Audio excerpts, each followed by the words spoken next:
First up on our CSR sponsor slideshow for Good Morning Corning is Paragon Creative Company. That's our staffer, Ricky Betts there, who owns and operates that. If you like all the graphics that you see on our live streams, on our radio shows, whatever it may be, there's one guy in charge of that, and that is this guy right here in his company, Paragon Creative Company. Get a hold of him at 870-919-6997. Find him on Facebook, or simply message us here at CSR, and we'll send it to Ricky himself. Again, Paragon Creative Company, proud sponsor of Good Morning Corning.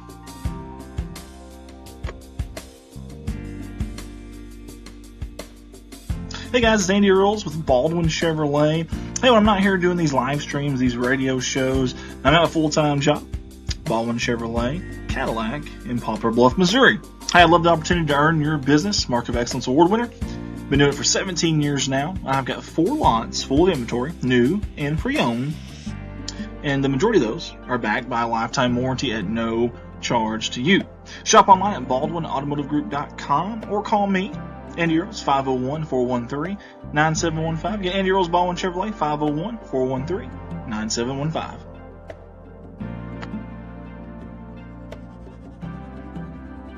All of us here at Redline Media Alliance are excited to announce our new venture, our new endeavor, Arkansas State University Rugby. That's right, we are the new official provider of A-State Red Wolves Rugby, and that starts this year in the 23-24 season. You can find those games, all their home games, live on our Redline Media Alliance Facebook and YouTube.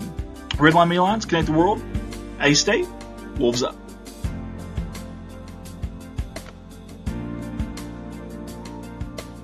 Next up on the sponsor slideshow video is Growing Corning Together. Hey, all of us at Growing Corning Together want to invite you to like and follow us on Facebook if you don't mind. Just search for Growing Corning Together. You'll see the logo there. And we'd like to invite you out to one of our monthly meetings. We've got a staff of about 20 to 25, but we're always looking for more. Love to have you aboard. If you want to help out your community, our community here in Corning, Arkansas, God's country, as I like to call it, whether it be in a small way, a big way, or somewhere in between, this is where you start, Growing Corning Together.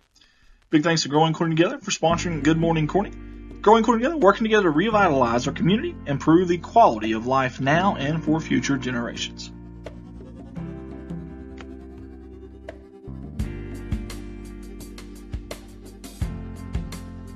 Next up on our sponsor slideshow video is our Corning Sports Report and Redline Media Alliance YouTube and Facebook.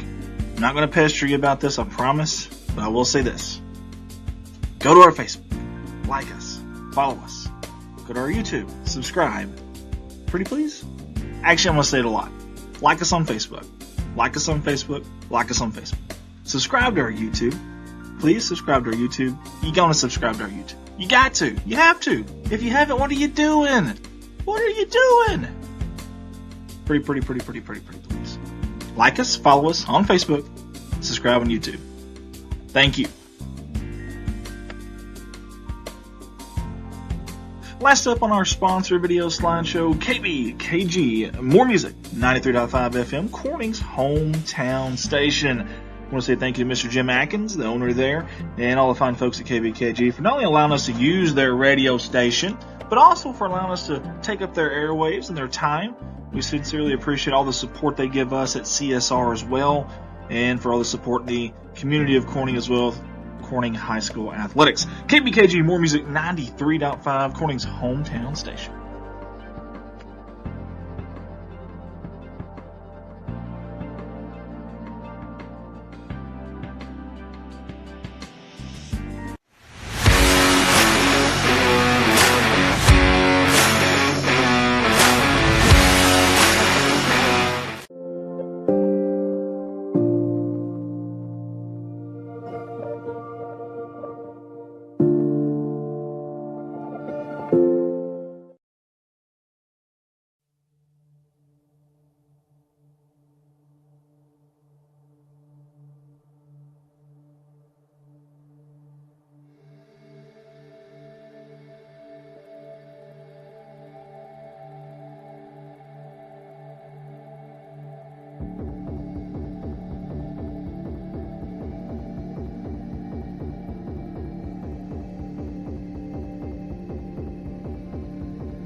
First up on our CSR sponsor slideshow for Good Morning Corning is Paragon Creative Company. That's our staffer, Ricky Betts there, who owns and operates that. If you like all the graphics that you see on our live streams, on our radio shows, whatever it may be, there's one guy in charge of that, and that is this guy right here in his company, Paragon Creative Company. Get a hold of him at 870-919-6997. Find him on Facebook, or simply message us here at CSR, and we'll send it to Ricky himself. Again, Paragon Creative Company, proud sponsor of Good Morning Corning.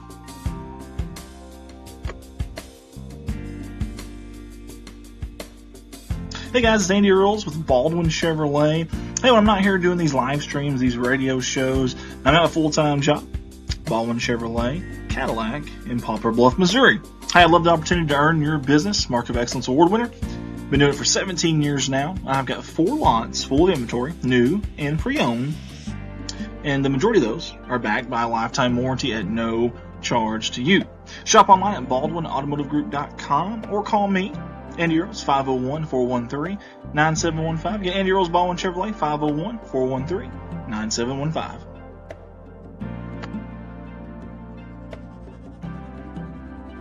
All of us here at Redline Media Alliance are excited to announce our new venture, our new endeavor, Arkansas State University Rugby. That's right, we are the new official provider of A-State Red Wolves Rugby, and that starts this year in the 23-24 season. You can find those games, all their home games, live on our Redline Media Alliance Facebook and YouTube. Redline Media Alliance, connect the world. A-State, Wolves up.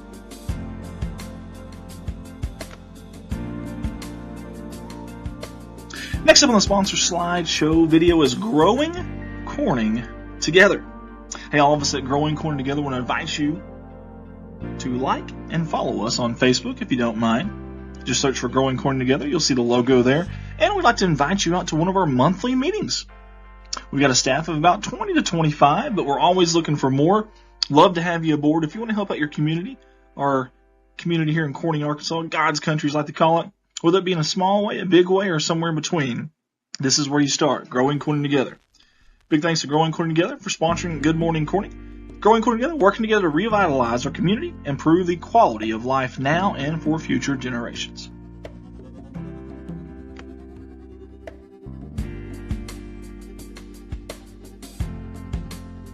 Next up on our sponsor slideshow video is our Corning Sports Report and Redline Media Alliance YouTube and Facebook. I'm not going to pester you about this, I promise, but I will say this. Go to our Facebook, like us, follow us. Go to our YouTube, subscribe. Pretty please? Actually, I'm going to say it a lot. Like us on Facebook. Like us on Facebook. Like us on Facebook. Subscribe to our YouTube. Please subscribe to our YouTube. You're going to subscribe to our YouTube. You got to. You have to. If you haven't, what are you doing? What are you doing? Pretty please. Like us, follow us on Facebook, subscribe on YouTube. Thank you.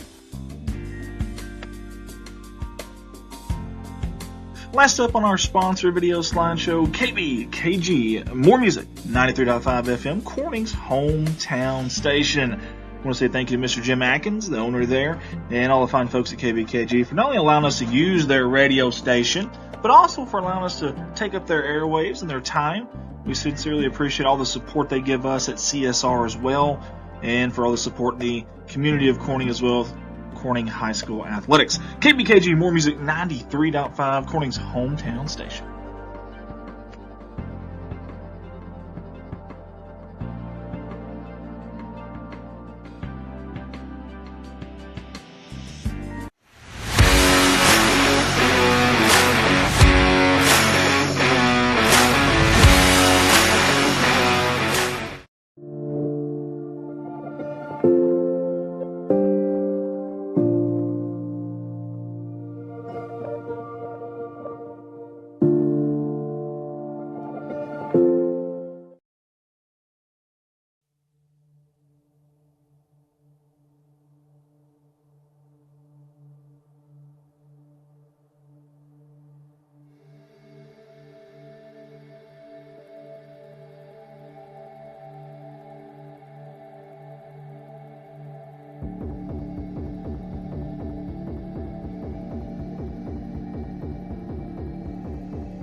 1. Good morning, Corning. There we are, right up there. Yeah, and welcome to episode number 9, season number 2, year number 2, here at KBKG, More Music 93.5, the headquarters, your hometown radio station. Big thanks to Jim Atkins. Andy Earl's here, alongside me, my esteemed colleagues. Our new face, Miss Paige Catt. She'll handle it. She'll do just fine. Yeah. She'll do just fine. And a familiar face, Mr. Rich Martin. But if y'all are looking, if you can see on your screen there, I know you can. The wardrobe's a little different this week. No overalls. No, I didn't wear my overalls. Paige wasn't going to wear her majorette outfit, so I wasn't going to wear my overalls this week. That's fair enough. He's always in overalls. That's your voice of the Bobcats, the PA here for football for 25, 26, 27, however many years, forever in a day. And Ms. Paige is so active in our community. I look up to her for all that she does. So we've got a good staff of co-hosts here today. Again, Andy Earls here. You're watching live on Facebook, YouTube. You're also listening live on 93.5 FM here in our Corning, Arkansas area. Now, normally we'll dive into some different stuff, and then we'll go to the speaker. But the speaker today, very busy lady, so we're going to jump right into it. And we're going to get her on the camera here real quick.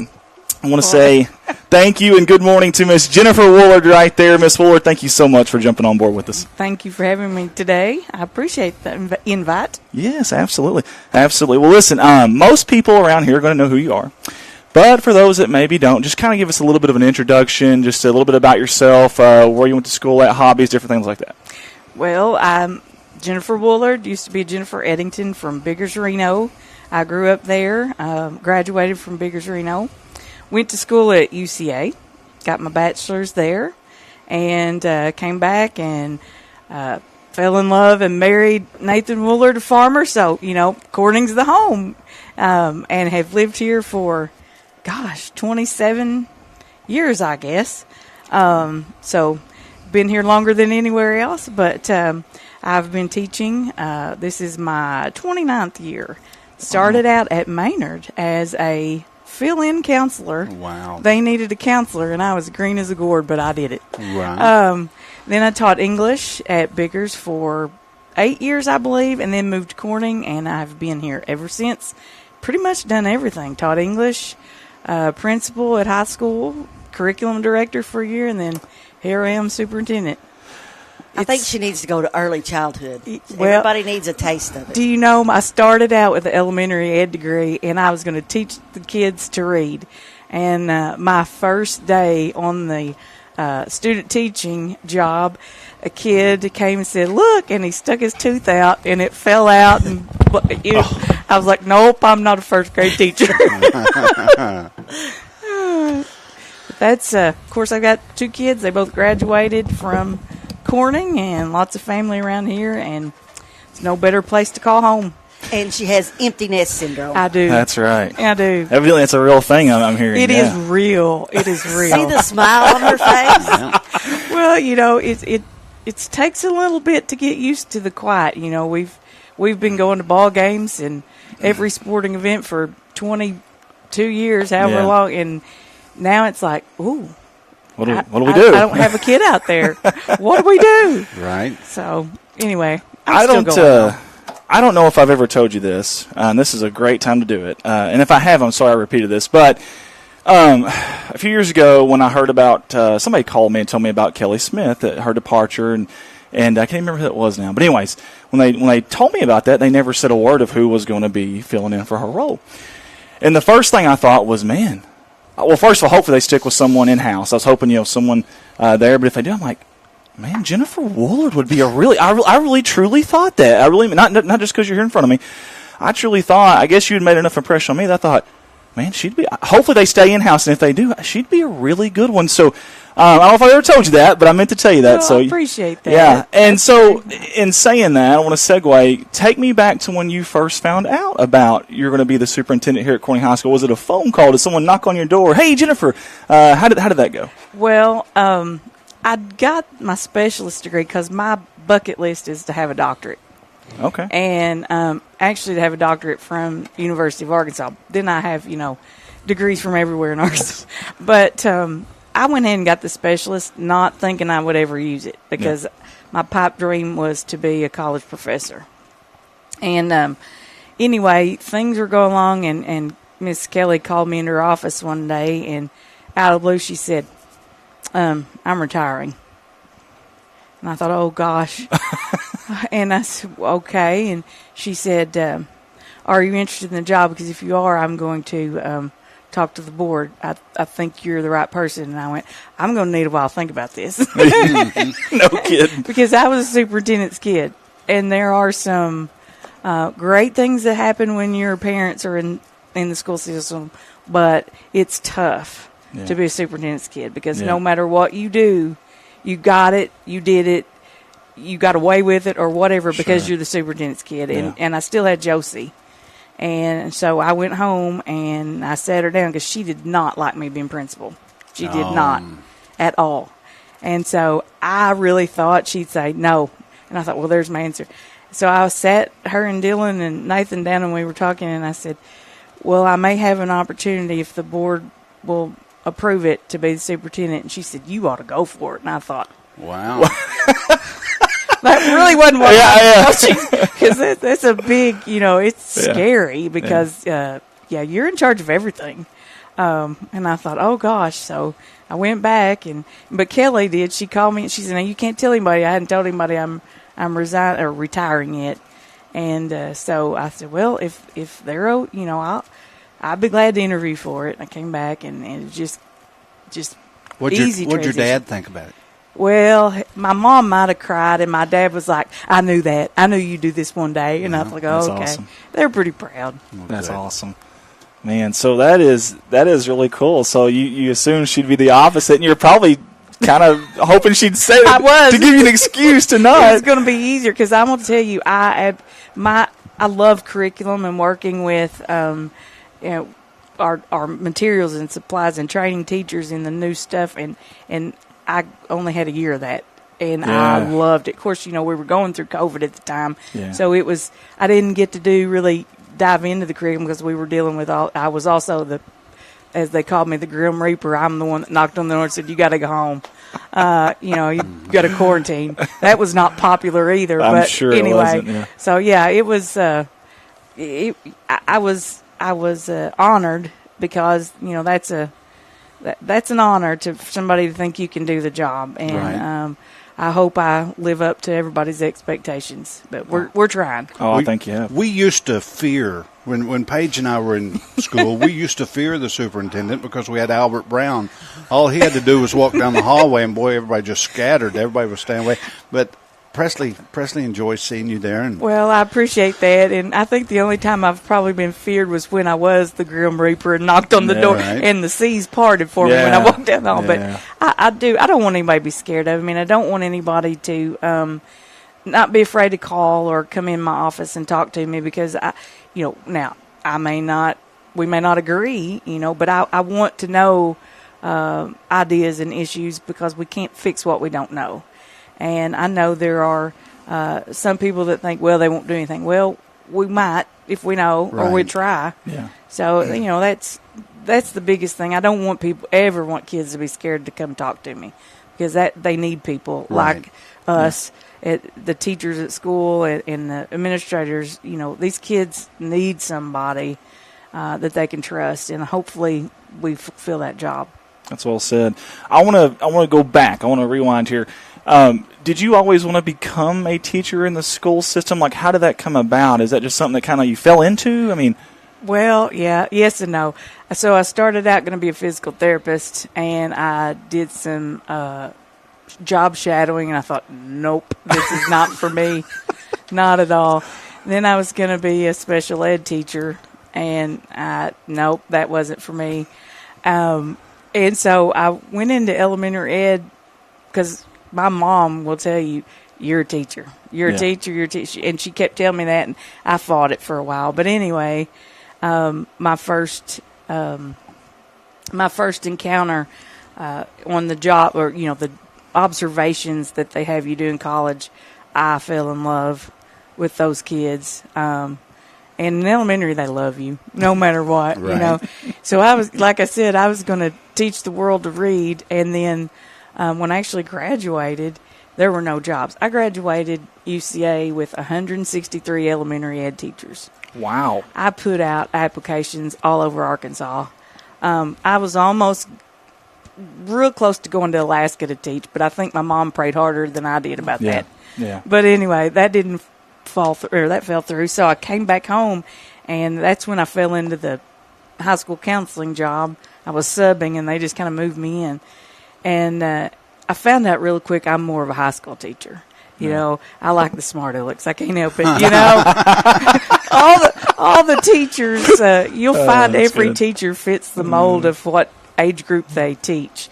I fit much better with the smart alecky teenagers, preferably juniors and seniors. But anyway, it just kind of fell in. I fell into it, really. Yeah.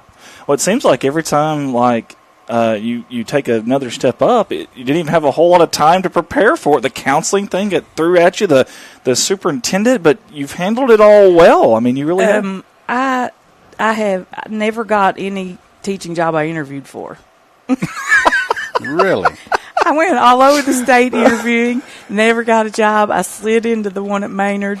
The one at Biggers, they didn't have an English teacher, and it was August, and my dad called me. It's like, you got to come here and teach. I mean, that's pretty much how it was. And then when we moved over, I did meet with Annie Morrow and Stan Johnson about the English interview, about the English job at Corning, but that was at the same time Biggers and Corning consolidated. Now, I went ahead and moved over to the Corning campus earlier, but it was just strange. No, I've not gotten any job I've interviewed for. So if there's ever a class at Corning on teaching kids how to careers class handle interviews, you're not going to be teaching it. I did that for years. Did you really? I taught oral communications, and it had a whole section on job interviews. Wow. I don't know. Maybe I wasn't meant for that teaching job. I don't know. Everything happens for a reason. I'm a firm believer in that. Bet. Really, really, really am. Okay, Jennifer, you come from a musical family. I do. I know that. I mean, I know your dad can play. I know your kids sing. Do you have any musical talent? I can play the piano a little, but I'm not on the level of my dad. I didn't practice enough. Right. I could pick it out a little bit. I do sing. I'm not good. I'm not as near as good as my kids. But I have sung in a choir before and did that. I just prefer not to. I'll tell you, believe this or not, when I'm in front of an audience, I get sick as a dog. Sick. Paige, physically sick. So I don't like singing in front of people. I don't mind to talk in front of people. I can do that, but singing or playing the piano, I think maybe the first time I played the piano at church, I might have had to go to the bathroom and throw up. Well, I was going to ask you to do a little number for us, but I guess we do have a piano. Yeah, we do have a piano right over That's there. probably not. I haven't touched a piano in years, so I know. My brother took after my dad on the piano playing. I can read notes and I can play, but I'm not proficient. Well, let me ask you this: then, what kind of music do you like? Like when on your drive up here, is there a certain radio station you listen to, or certain stuff on your phone? Like what kind of music do you listen to? Probably right now on my radio is Air Nation. Nice, nice. I am an '80s kid. Yeah, '80s rock. I love it. I really like anything. I actually listen to whatever's on. I even like classical and gospel, of course. I was raised on that. But yeah, I probably have 80s on 8 on Sirius. That's awesome. And Hair Nation and Classic Rewind. Those are my favorites. I'd have never thought you for a Hair Nation person. Oh my goodness, yes. I've seen it coming. Yeah, I may not look like it, but I've seen it. I'm lost on that. my first concert may have been Def Leppard. There you go. Oh, I've seen the Stones, the Yeah. Eagles. Favorite of all was Aerosmith, but I wanted to go to St. Louis, but I'm not paying those prices for those tickets. When did you see the Eagles? The day I graduated college Okay, at War so- Memorial Stadium in 1995. So there was still a few of them alive, is what I'm saying. All the original members were still alive. Heather Clifton and I went to that at War Memorial, and Jim Davis was on the football team at UCA. This is a funny story. So we paid, I don't know, probably all we could afford for those tickets. We were graduating from college. Yeah. And we sat on the north end zone. I have to believe it was. Anyway, we were in the end zone. And, we had the whole cheap seat tickets where you had to use binoculars. Yeah. And we looked down. They had hired the UCA football team as security. Jim Davis was standing there at the stage in his yellow, and Heather and I had paid bukus of bucks, and we were at the end. But, yeah, we all got to see the Eagles that night. That was a great concert. Jim didn't move you down or no, nothing? Oh, no. Come on, Jim. Come on, man. Got to take care of our own people.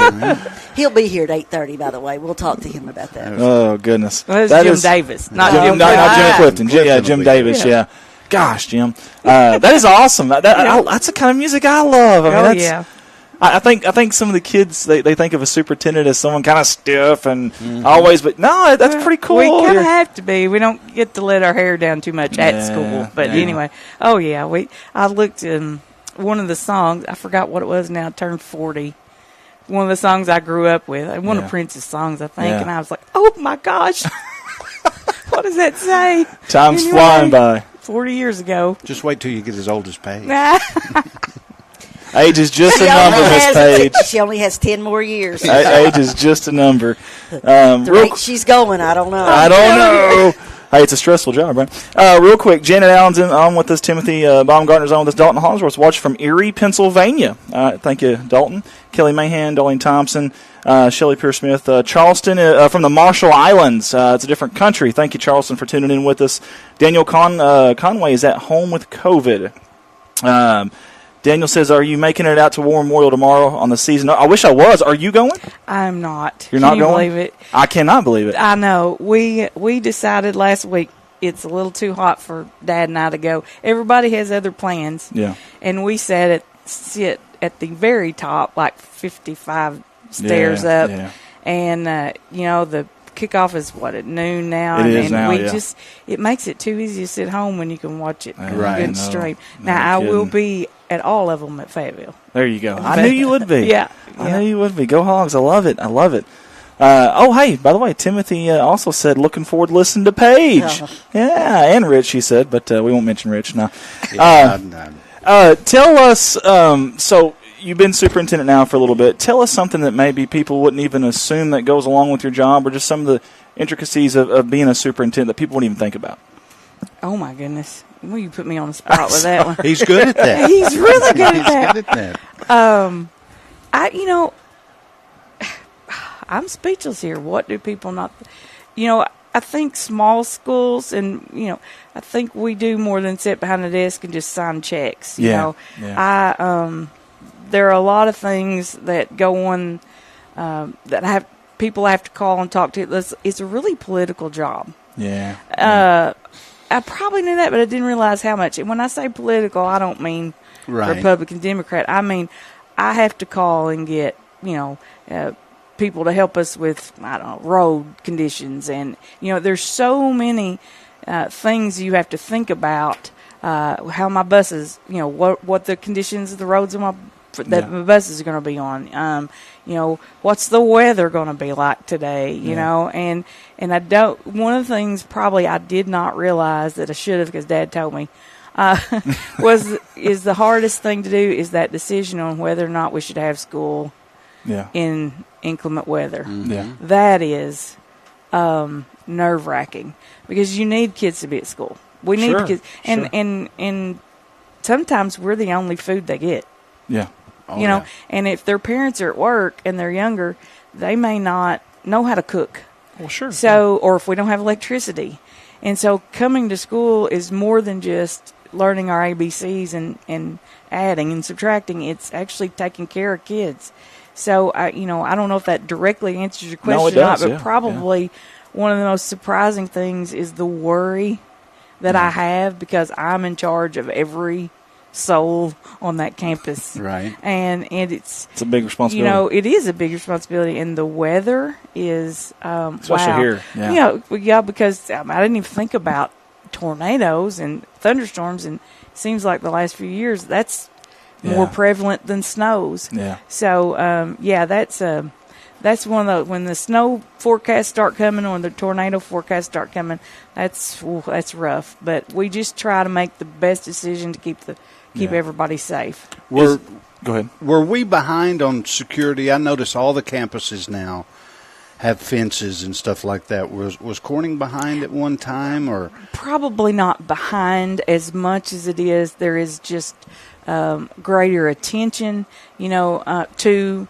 the safety and security of the schools in Arkansas, and the fact that our campus is older and we are spread out. We're not in one central building enclosed. Right. Now, Park is now, but high school is scattered all over the place, and anybody can just walk up. Right. So they did a school safety initiative.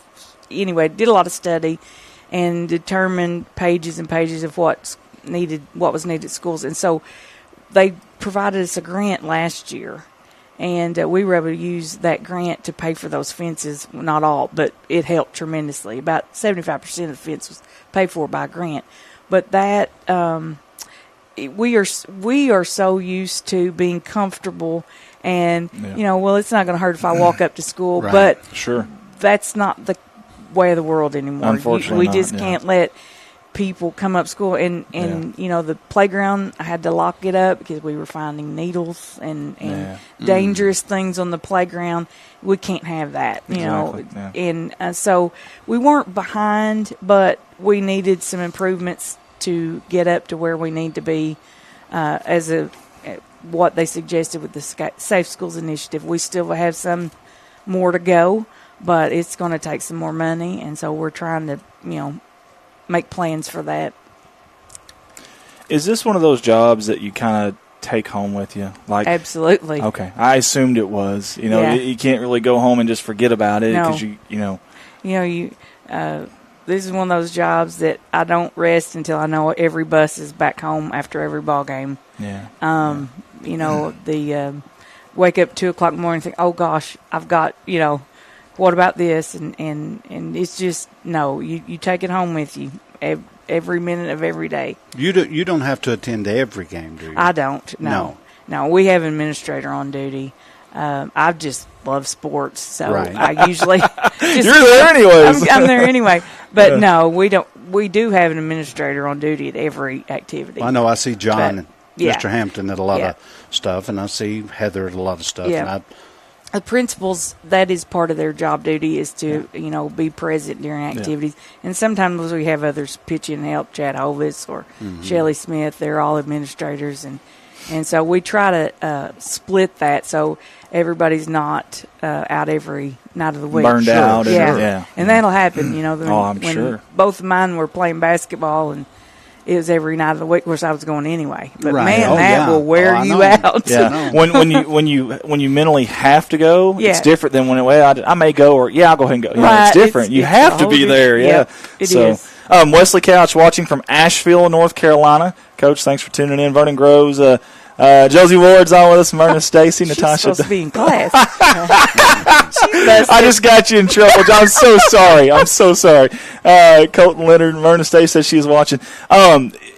Listen, when I ask this, you don't have to answer this. You can say no comment. You can say pass. But I'm going to put you on the spot here. I heard a rumor, and if it's not true, that's fine. But I heard a rumor that there is a possibility that we have a decent little opportunity for a brand new school down the road soon. Is that rumor true? Is that something you're okay talking about? I'm okay talking about it. It is a possibility. Okay. And let me explain that.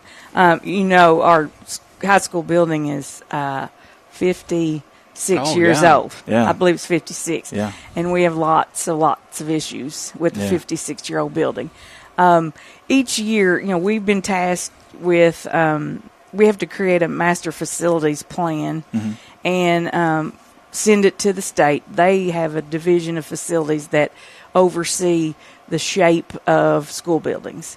Okay. And they have a list they make every 2 years of basically which schools are in the worst shape. I hate to say it like that, but it's true.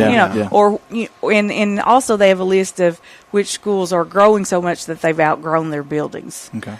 So that is a 2-year cycle, and we are on that list. Ms. Smith put us on the list a few years ago, and I can't remember how many. But with that, they rank who needs the most help. Okay. And then based on your poverty index, and my goodness, I can't explain that. Okay, Sure, it's way too yeah, complicated. But yeah. based on where you rank, the state will offer you a percentage. So they'll pay for a percentage Wow. to build your school. So the lower your number, the more the state will pay. Funding you're getting, yeah. So it has to do something with also the census.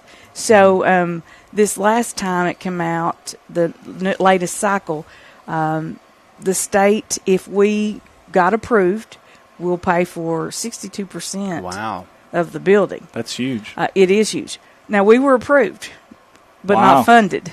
Oh. So They ran out of money or something? yeah, Or? yeah, Okay. basically. Yeah. Well, and so it's a complicated, bizarre mess of committees, but we were approved. So at some point, now we don't have any plans. We're Sure, not even yeah. anywhere close. Sure. We're talking if they called me tomorrow and said, "Hey, now we've got funding for you," we're talking 4 to 5 years out at least. Yeah.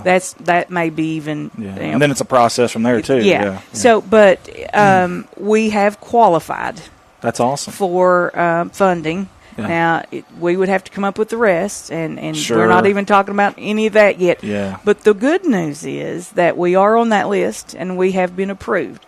Now, when the funding comes, Who then we'll knows? start having some conversations. Can we really do it? Because a lot of times, especially now with the price of materials Oh, and yeah. and trying to get even people up here to build, who knows if it'll come to fruition. I hope so. We need it. Our kids, we've done a great job of keeping our facilities. Maintaining, yeah. But everything is at end of life. The plumbing. Yeah. We've been able to use some ESSER monies to do a lot of things. This summer, we did redid all the bathrooms at the middle school and high school and gym. But when we did that, we had plumbing issues. Because it's like you touch it and it's riddled. You fix it here, and it's going to break and over it's here. not it's not unusual for once or twice a month you to see Roto-Rooter up yeah, there. It's just yeah. it's old and we need an upgrade. And plus, it was built for chalkboards.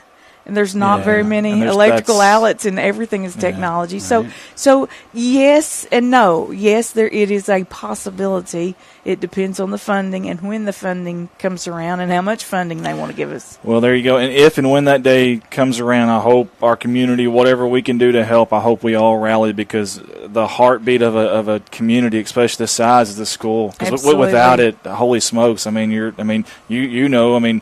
Biggers Reno, and you get to a certain number and it's gone. People leave off, and all these towns that have to consolidate. That's tough. So Well, you can tell a community when they lose their school, they lose their community. Exactly. Because people have to move. You have to Oh, send yeah. your kids to different school. And one of the things that I've talked to my teachers about this year is we really, really need to build our relationships with our community, because without our community sport, we can't help their kids. And without kids, we don't have a job. Exactly. And there's so much to say about Corning schools, and I know, we don't really have issues with kids and discipline, and we don't. I mean, minor, but compared to my colleagues across the state, and I hear their stories, and I'm just like, oh, you don't realize how good you have it till you Trust me. till you see I've other heard enough of places, and and people are shocked that how much we have parental support.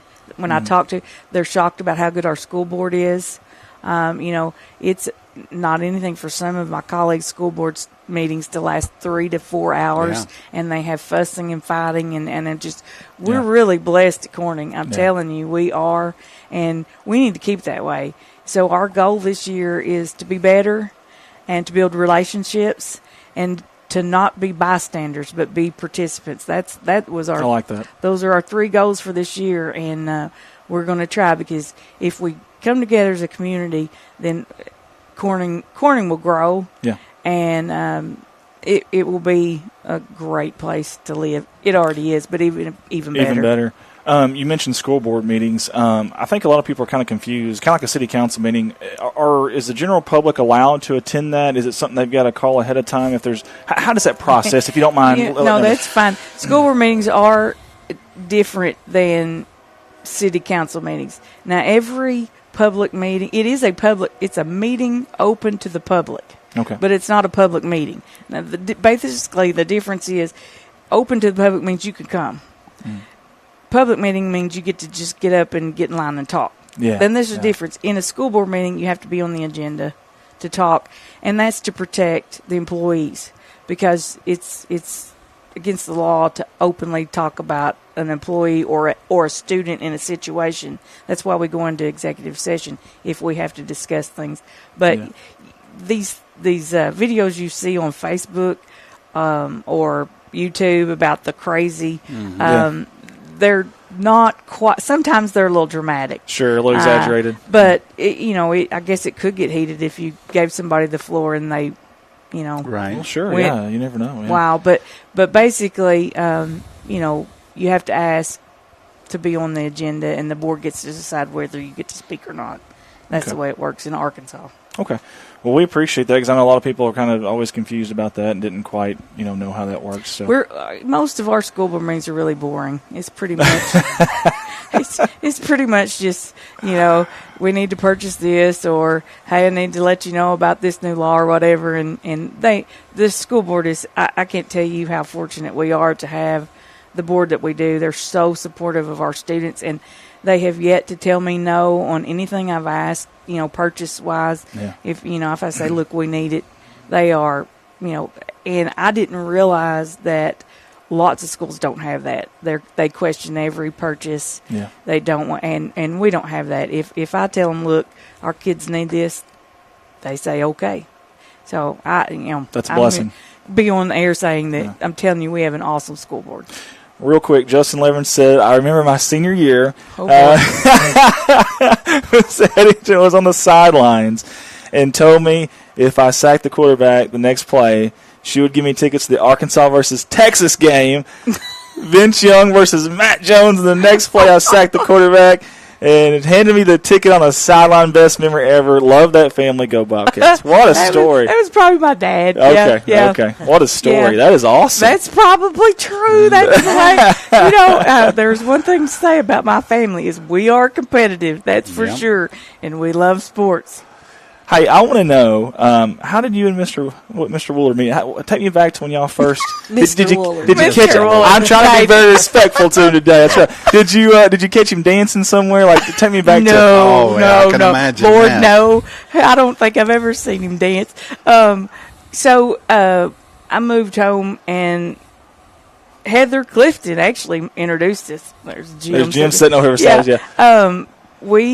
I would go over to Heather's, and I don't really know how it started, but he and Jeff Hewitt were over to our house, and we started playing cards. Yeah. And so we played, I don't even remember what, it wasn't pitch. I don't even remember Go what. Fish. Yeah. I don't know what we played. But we used to play cards, and the four of us, and something happened. Heather had something to do one night, and Jeff had something to do one night, and so Nathan and I decided to go to Papa Ruff to get something to eat. And that was it. That was it. We started dating after that. It was just, I don't know. I don't have any major. Cool.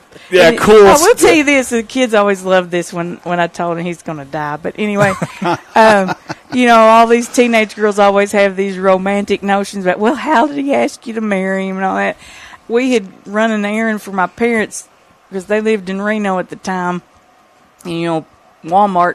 Kind of like we have now. Yeah. You have to drive. So we ran to Walmart one night at Pocahontas, and we were coming back home, and we get to Kurt River Bridge, and he said, hey, you want your birthday present early? And I said, no, I don't.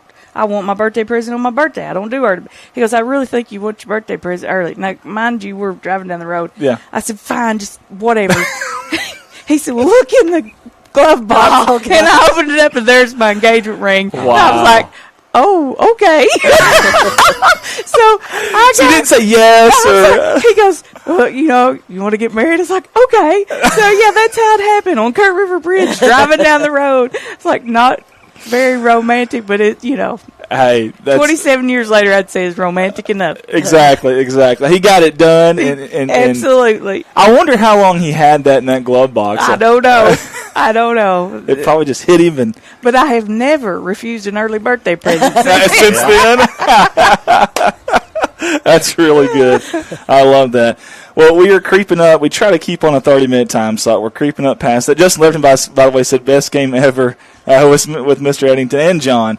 I want to end this by saying, first of all, thank you, because to be honest with you, before I asked you to come on here, I was like, is that really proper? Is that really something I should even ask her? So I kind of got to start researching, and hardly any superintendents are ever doing interviews like this. So for you to come on There's here, a reason there's a reason for it. Yeah, it's you never know who's going to ask what, and so it's open up a can of worms. But you did, so thank you for doing that, for being welcome. so transparent. The question I asked earlier, you certainly didn't have to answer that, and you did. So thank you for being so transparent. Before you get off here, is there anything that you would like to say in closing? Any shout outs you wanna give as well? I better say hi to Josie, and if you're not in class, you better get to class.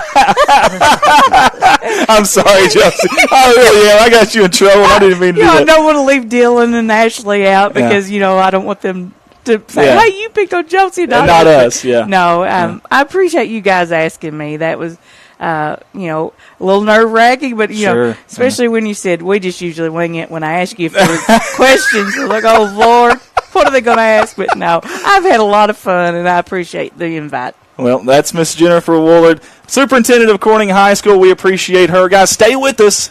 We've got more coming. Mr. Jim Clifton is coming up next. But we can't be here without our sponsors who support us. We want to say thank you to you guys. You're watching Good Morning Corning live on Facebook, YouTube. We'll be right back.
1. And we're back here live at KBKG More Music 93.5 headquarters. Appreciate Jim Adkins for allowing us to take up his ad space, his radio station, all that. So big thank you to him. All the fine folks here, too. Also, Rob Barnett, when we go live tonight for the football game. Rob comes up here and handles everything from ads to back to our streaming audio and stuff. So big thanks to Rob, all he does here at the radio station. And then Amanda Sutphin, man, she is something. She is a heck of a talent, does a lot remotely for the radio station. Very, very talented. So I want to say thank you to her as well. You can't talk about Rob without talking about Cindy, though. Rob, and man, are they not just the most genuine people? They are the dynamic duo. They are just so genuine. Yep. Speaking of genuine, I got a gentleman right across from me, and he was so nice. He said, sir, so I'm going to say gentleman. Mr. Jim Clifton is right there. We appreciate Jim for jumping on with us. Jim, obviously I know you, Paige knows you, Rich knows you, a lot of people here in town knows you, but for those that are listening that maybe don't know you, if you don't mind, give us a little introduction if you don't mind. All right, thank you. I appreciate you, Andy. Appreciate y'all having me on. I'm Jim Clifton, born and bred here in Corning, lived here all my life. I've been at Red Taylor Ford a little over 26 years. Been at Red Taylor Ford over half my life. And but amongst not only do I work at Red Taylor Ford, I coach the trap shooting team for the Corning trap team, and then the Black River Trap Skeet Club has a trap team also that is separate from the Corning trap team. And then we have a trap and skeet club, and president of the Kiwanis Club. I'm on the Booster Club. Do a little bit of everything. Actually, current president of the Arkansas State Trap Shooting Federation went into effect today. And, wow. So anyway, I was elected back in June, but a year ago from September 1 to August 31st. Today's actually my first day as president. But the first thing I want to talk about today big time is from the Booster Club. We have a big announcement to make. Ooh, this is going to be good. The last few years, we've had during COVID, we didn't have anything. But we've had Clint Sterner, and y'all have helped with that. Right. We had Clint Sterner here in town, and we had last year we had a Houston Nut. Houston, yep. And for 2024, we will have Corliss Williamson and Scotty Thurman. That's awesome. Oh, wow. And what's cool about that is 2024 will be the 30-year anniversary of the NCAA Arkansas's only championship basketball team, which the people that keep up with it, Scotty Thurman made the three-point shot that helped secure the win. Late in the game. That's awesome stuff, man. So anyway, so we've just been working on that. Chris Campbell has been instrumental in getting that all put together. And we've been working on, Chris and John have been talking since, I guess basically since we got through with Houston Nut. Yeah. And we were trying to come up with who we wanted to do and wanted to get something and get it out there ahead of time. Sure. We wanted to, we wanted to work on it and get everybody plenty of time because really, this right here is something he had done. It actually worked out cool. He had a contact with Scotty, talked to Scotty, and Scotty, ended up saying he's in. And then he was like, I'm going to be with Corliss this weekend. You want me to see if Corliss would do it too? And Chris calls me, and I said, absolutely. Yeah. And we talked to John, talked to the board, and everybody was in agreement. So why even ask? Just do it. Yeah, well, there's money. There's money involved. They're not free. So, do we have a date? We have a tentative date. And the reason I say it like that is because, I want to make sure I get this right. Corliss is assistant coach starting this year with Minnesota Timberwolves. And Scotty is head coach for Parkview and Little Rock. And so anyway, May 18th is what we're tentatively, let me look at my calendar and make sure that is the Saturday. And that is what we're shooting for. We'll have to leave that May 18th. We'll have to leave that just a little bit fluid, just in case something changes. Well, sure. But we're thinking that gives us time in the year for everything to work out. So we're going to shoot for May the 18th. And Sean Ardell, which used to the Sean and Wally show, is agreed to come up and be the MC for it. Good. And we are so excited. I mean, it should be a good fit. I mean, everything should work out really well. And so we're real excited for it. We really expect this one to be a sellout, especially with us being able to start ahead of time. Absolutely. And like I said, the anniversary, the 30-year championship.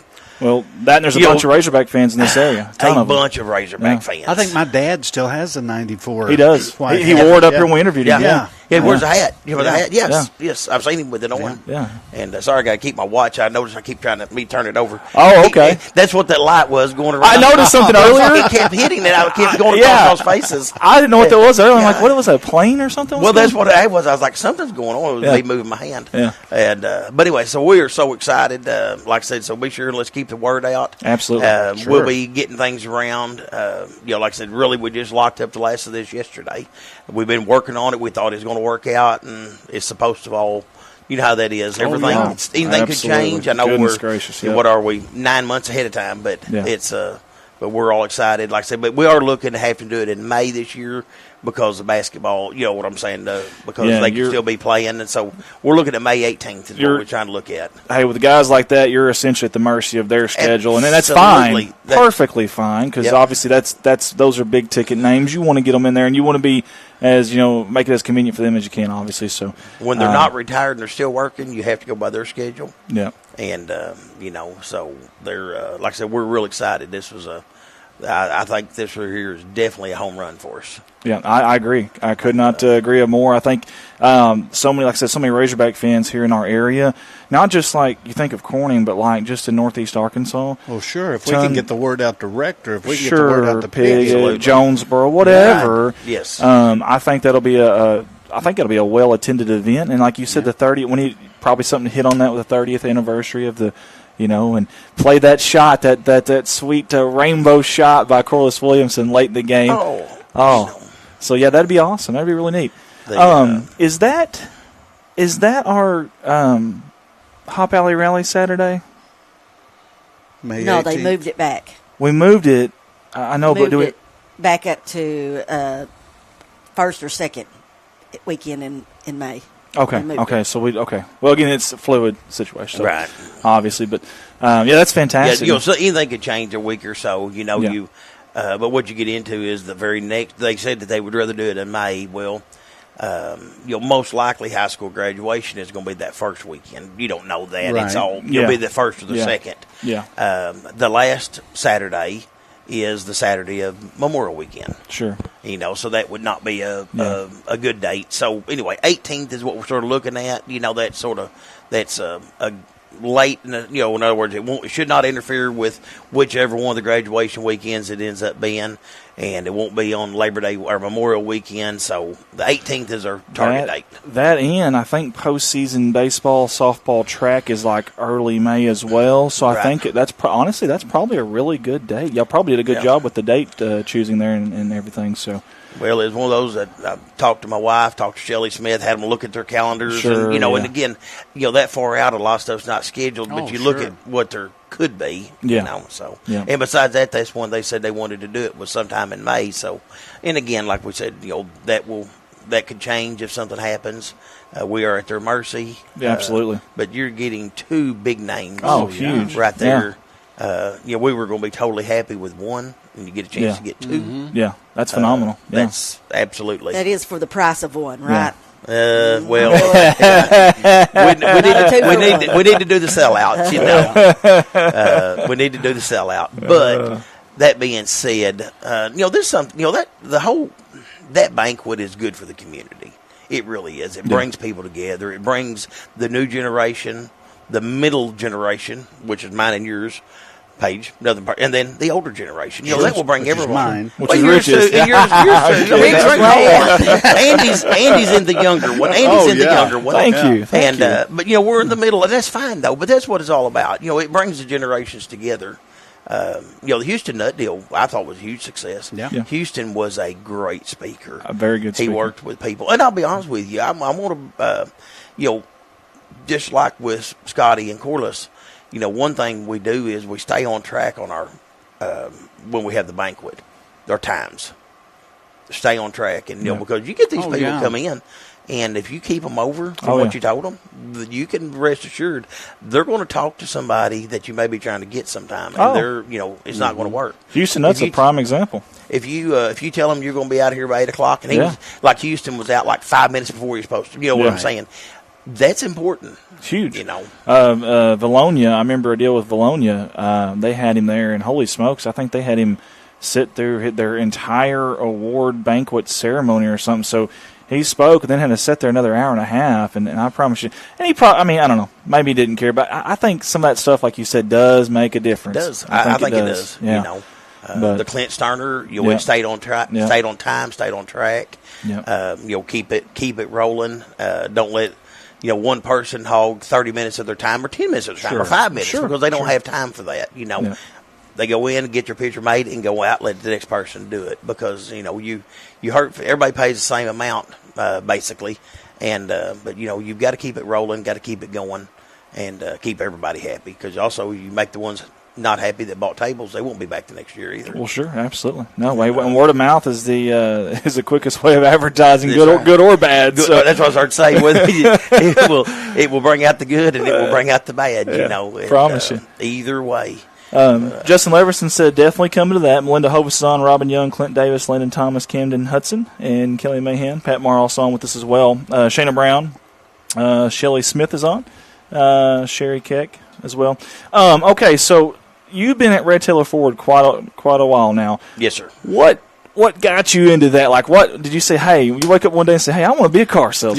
You was a deputy before. As a city police officer at that time. A city police officer. Okay. Got home one day. Heather and I had been married about a year, not quite a year, and I got home one day. I was actually off work working on the farm for my dad, and back then we actually had answering machines and a phone at the house. Yeah, nice. And went by the house and had a message from David. Said, "Hey, David Taylor, give me a call sometime." And I thought, well, heck, I'm muddy. I was going to run by there. I was going back out to help my dad on the farm. Back then I worked 4 days off, 3 days a week, so I had 3 days off, and I'd always help my dad. And so I went by, muddy boots, and David said, come in the office for a second. And then he asked me if I was interested in going to work for him. And I said, doing what? And he said, selling cars. And I said, I don't know anything about selling cars. He said, don't need you to. He said, I'll teach you what you need to know. And anyway, he said the internet was, they had just got where we had to have dial-up internet. They were just installing. David Edwards was the local internet provider, and so we were having to get in. He was having to get internet, and he said, I need somebody to be my tech guy. And I said, I don't know that much about computers. He said, but you're a lot younger. You can learn it. And so anyway, I said, I appreciate the offer, but I said, I think I'm gonna pass. And he said, okay. I'd already went down and interviewed with state police, and that's what I guess made him think about it, because he was one of my. I went by and talked to him. I'm not like some people as a reference, but I actually go by and talk to him. A lot of people just put people down for a reference and not go talk to him. I talked to him, and so anyway, and he said, well, this saves you if you have to move. And I said, yeah, I understand. I said, I appreciate you, David. I said, but you want somebody to go stick around, because at the time it was David and Elmer. Right. And, and Elmer's been there, at the time for 30-something years. Since the Model T. You just about it. Just about it. And he went to work there. When he retired, he'd been there 55 years between the tire station, because at the time he went to work for Buell Smith, and Buell owned the tire shop too, and he worked over there like 6 or 7 years. And but anyway, and I said, you want somebody to stay for several years, right? And he goes, well, yeah. And I said, all right. I said, I appreciate it. I left. We had one of Heather's brothers was playing Little League Baseball. Minor league, whatever, I don't know, we at the ball complex, and I told Heather, I said, you're not going to believe this, and I told her, and she goes, well, I told you I'd never ask you to get out of law enforcement, and she said, but if you want to, I'm not going to gripe either. Yeah. So I thought about it for a couple of days, and I called her, and I said, I'm going to go back by and talk to him. So I went back by and talked to him, and he said, all right. He said, what I want you to do for right now, just think about it. And he said, I'll call you in 2 or 3 weeks, and if you're still interested, we'll talk some more. But he said, the job's not going anywhere. But he said, I want you to think about it for a couple of weeks and make sure. I don't want you to make a quick decision. I said, all right. A couple of weeks later, he calls me, and he said, still thinking you might want to? And I said, yes, sir. And he said, well, come by and talk to me. I went by and talked to him. We made an agreement, and I went over and put in 2-week notice and went to work for him April 21st of 1997. Wow. Actually, it was worked out so our last day working for the police department was tax day, April 15th of 97. But I'd put in my 2-week notice, took 4 or 5 days off. Heather and I went to Memphis for a long weekend.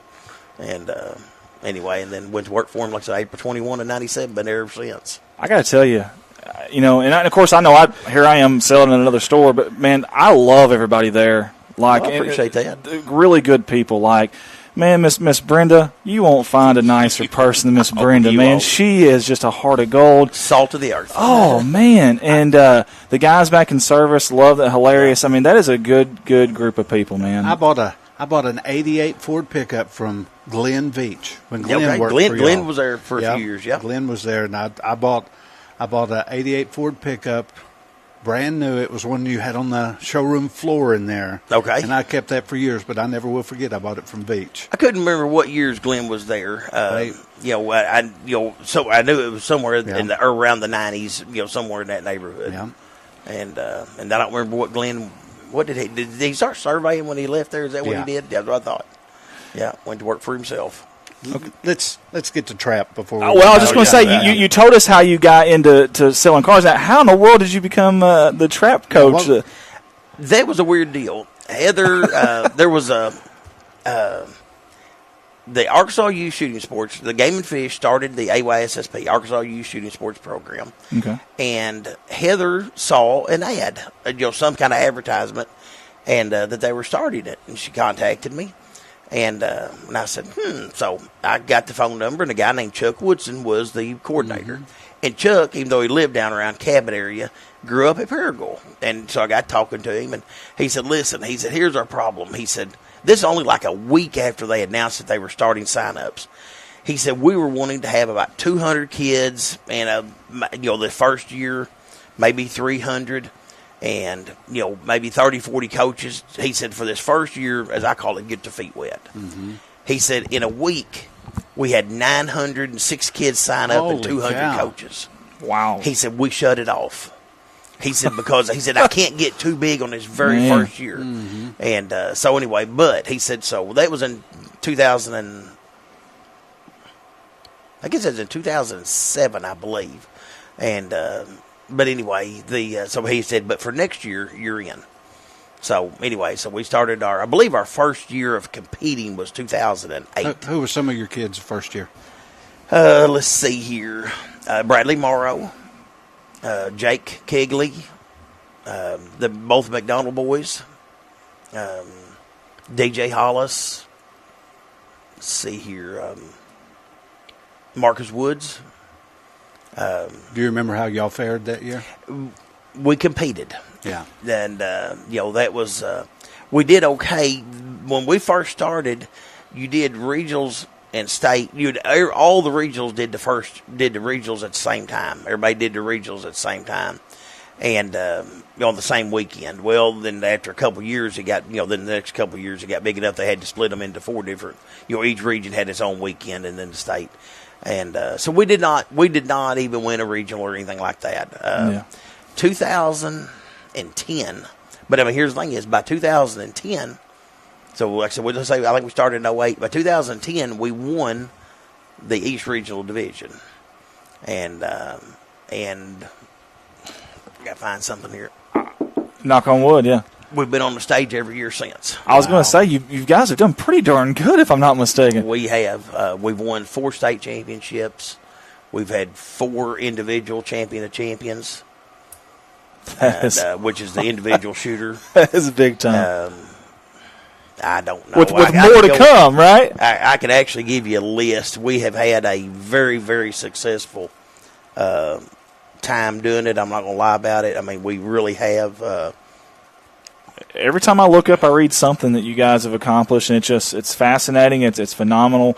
Honestly, we'd love to start trying to cover more of it. I mean, that's. Well, I'm gonna brag here as I keep a note. Okay. We've won 10 regional championships, 5 regional runner-ups, 7 regional thirds, 4 state championships, 4 state runner-ups, and 4 state thirds, and 4 champion of champions, which is individual. How many kids do you have involved right now? Had 20. I've got to count here real quick, Rich. Had 29 this year. Is that up or down, or is that was actually up a little bit from the year before? We went several years where you'd only pick up a couple new ones. But our sports has done the same thing. We went through, sure, we go through some years where you don't have as many. Yeah. But this last year, we actually go down to the 5th grade now. And 2023 was the first year. So our junior division is 5th, 6th, 7th, and 8th grade. Can you imagine? And then your senior division is 9 through 12. And but this is our first year to go down to the 5th grade, and I love that because it's one of those things. What it does is, like with Corning now, it lines exactly with middle school and high school. Yeah. 5 through 8, Yeah, 9 through sense. 12. It works out perfect. So since we won state champion, we're actually current junior division state champions this year. But we go down. The kids get to go down on a Game and Fish sponsored dove hunt.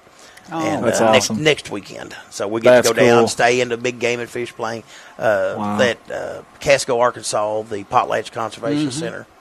And but this year we won state championship for 23. My junior team did. Seth Smith won individual champion of champions. Now, junior division, they do not give out scholarship money. But like Seth won the individual champion of champions, so he won $2,500 college scholarship on top of a bunch of other stuff, gifts. Attaboy, Seth. Yeah. And then our senior division actually made it to the Sweet 16. Yeah. And we got beat by the eventual state champions, which was Pocahontas, our friends at Pocahontas. Yeah. And Northeast Arkansas, honestly, is represented very well at our regional and state champions, state championship. We've Northeast Arkansas is on the stage at about every event, and I don't, whether it be us or one of our friends, and but it works just like NCAA basketball. Yeah. It is each region has 16. The top 16 go to state, and then they put you have a 1 against a 16, a 2 against a 15 in the state competition. And so anyway, it's head to head in the 64. When you go down there for state, it makes no difference what any team shoots, other than you and the one you're paired against. Oh, wow. You can shoot the second high score there, and go home. And go home, yeah. Really? Yeah, I like that. Yeah. So it's matchup. Because it's matchup. Yeah. It's matchup. You can. We this year our junior team probably. You'd have to go back over the historic, shot the highest score ever shot a championship round. They dropped, I believe it was 4 targets, either 4 or 5, in the championship round out of 125. And you're talking about, the junior division team. Wow. And they shot a 120 or 121.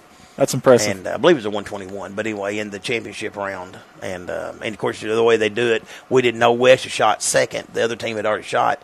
And we didn't know what the other team had shot.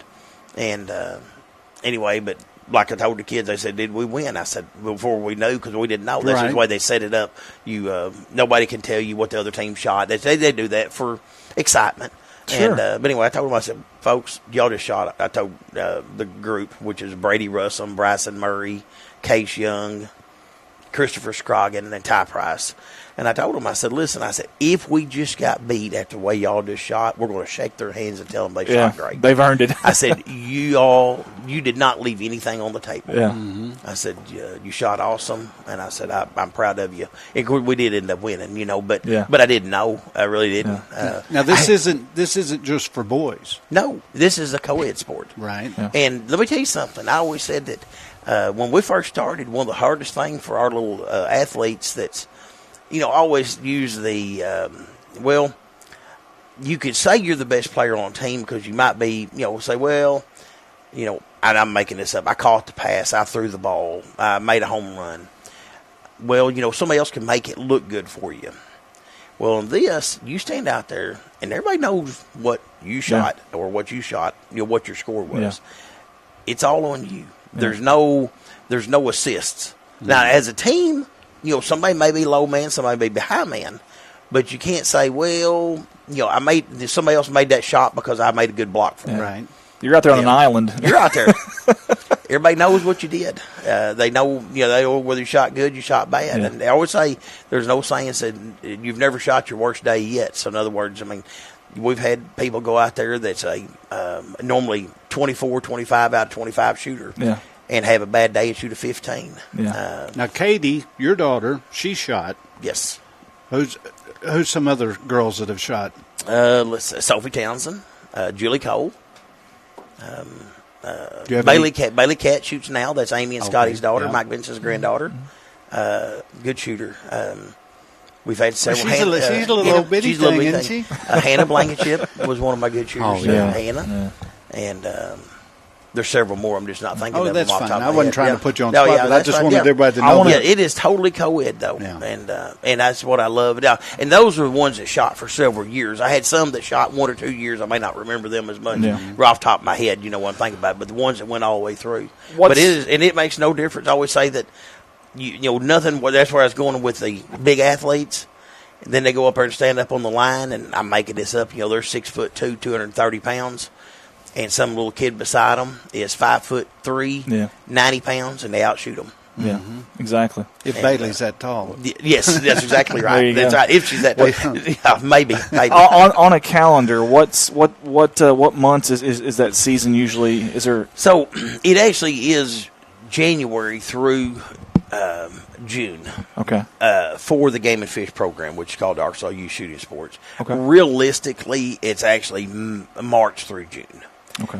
The state competition every year is the first weekend after Memorial Day. So that's how they do that.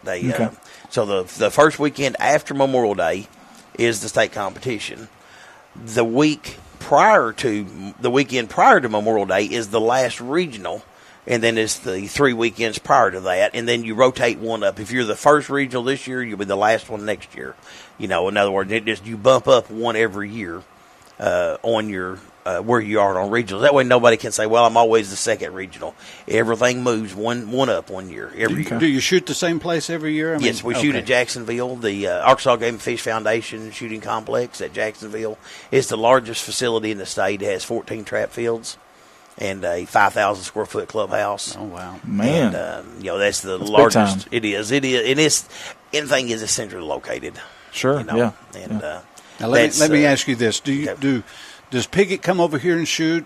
Do you go to Piggott and shoot? Do y'all have a? So Piggott has a team or had a team. They don't actually have. They have not competed the last couple of years.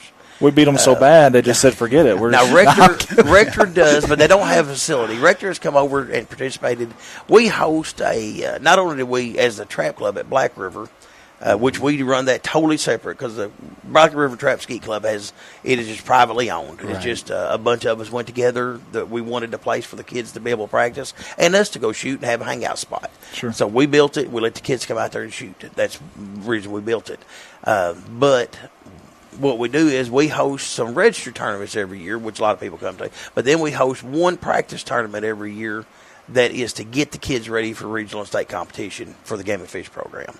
Okay. And I'm gonna brag on this for ever since we've done it. One of the teams that was at least one of the teams that was at our competition has won a region, been on the stage at regional and state competition. Wow. That's good. And with some of the best in the state that come there for our little competition, and it is an all-day event. We need to go stream that sometime or try to. Yeah. I don't even know how we do the camera work, but we'll figure it out. Y'all know how big our parking lot is out there. Okay. Yeah. This last year was the biggest one we've ever had. They filled up the church parking lot across the road, and they were lined up and down the highway. Oh yeah, I saw it. I saw the That's impressive. vehicles out there. It was. That's I really impressive. thought we was going to need traffic control. Yeah. Man, you have to send us the date for that. I'll get it when I get it set. I'll send it to you. you. Send that to us. That'd be kind of cool. I don't know I don't even know how we'll do it, but we're going to figure that out. That sounds fun. You did rugby. Yeah. We've done rugby, so surely to goodness we can do this. So, okay, now Booster Club question. I know we're a little bit past time, and sorry, I know Mr. Goodman's already here, and he hasn't fell asleep over there yet, so that's good. Comfortable couch. But Booster Club, how long have you been with the Booster Club now? I'm strictly guess. Yeah, long time. Long time. I really couldn't tell you, but a long time. I've always wondered, how do y'all go about figuring out who should get new jerseys next? Is there like a rotation system? There is. There's a rotation that we do. Basketball is 1 year, football is 1 year, and then baseball, softball, and the other sports are another year. Okay. And then the coaches don't have to spend all their money. Yeah. They'll put in, here's the thing is we do stuff for them every year. There's some of the organizations that just need a little bit of help every year. Yeah. And, but everybody's on a rotation. And like I said, if they need something, the school buys what I call the school stuff. And there's times that, let's say football a couple years ago, they wanted the end zone camera that they could go back and look at. Yes. And so we bought that for them. Okay. I'm just using that, That's very helpful, too. Yeah. The coaches that come to us, sometimes one year they bought new helmets, and all the helmets was going to be more than what they had budgeted, and we ended up helping them with some helmets one year for the football. I'm just using that. The Bobcat run through, y'all bought the that? Bobcat run through. We bought that. Yeah. And all the chairs, we put the padded chairs for everybody to sit down in. Yeah. We bought that. Okay. Those are nice, actually. Those are very nice. Really those nice. are. There's, hey, I tell you what, you're sitting on that bench. You got one with a big thick pad on it versus just. Oh, you kidding me? It's a Yeah. huge difference, man. Huge difference. Yeah, I totally. And we're not like some schools, some programs. They have the padded chairs for their home team. And the middle away for we have them for both. the locker. But but Rich and I, we've done video at ball games before, and the home team has this real nice area. With air conditioning. And Don Russell and I forgot. Don could tell you which school it was. And theirs was all air conditioned stuff. And I remember one time it was freezing rain, and I had to stand on top of the press box. Oh, yeah. To video. Well, Andy knows how that goes, too. Yeah, we run into some of that. But it's funny. You get into some of that. It does happen. It does. It really does. And don't tell me they don't do it on purpose. Oh, they do.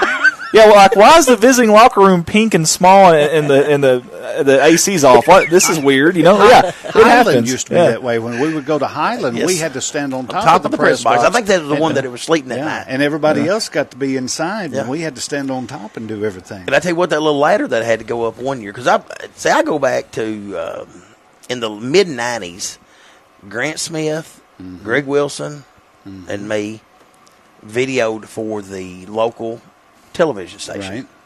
And we'd travel to the ball games and video. And I'll never forget, I think it was Highland, but it was ice. And when I'm crawling up that ladder, it's iced over. And I'm like, oh my gosh, if I fall, I'm going to die because it's a long way to the ground. It's a good way to. You're on the outside of the press box. Exactly. Yes. Yeah, at the time, I'm 25 years old, and I was like, this actually is scary. Because then you're up there and everything is iced over. You're trying not to slip and fall. Yeah. And I think it did have a rail on it, about a foot and a half, 2 foot tall. Just enough to give you a real good tip over whenever you fall. Yeah, my insurance won't cover this. They're going to say this was stupidity. Yeah, exactly. There are some things not covered. Yeah, that's funny. Okay, so you've been with the Booster Club for a while, but you've also been helping out, like you just mentioned, with the football stuff as well. How long have you been doing that up there in the press box for us now? 26 years, I believe it is. 26 years, 27. That's awesome. We thank you for your service. Thank you. What year did Charles Lewis leave? Oh, gosh. Don't even I believe he left after the 97 football season, I believe. I believe he left after the 97 football season. So and you took his place? Yes, okay. That's right.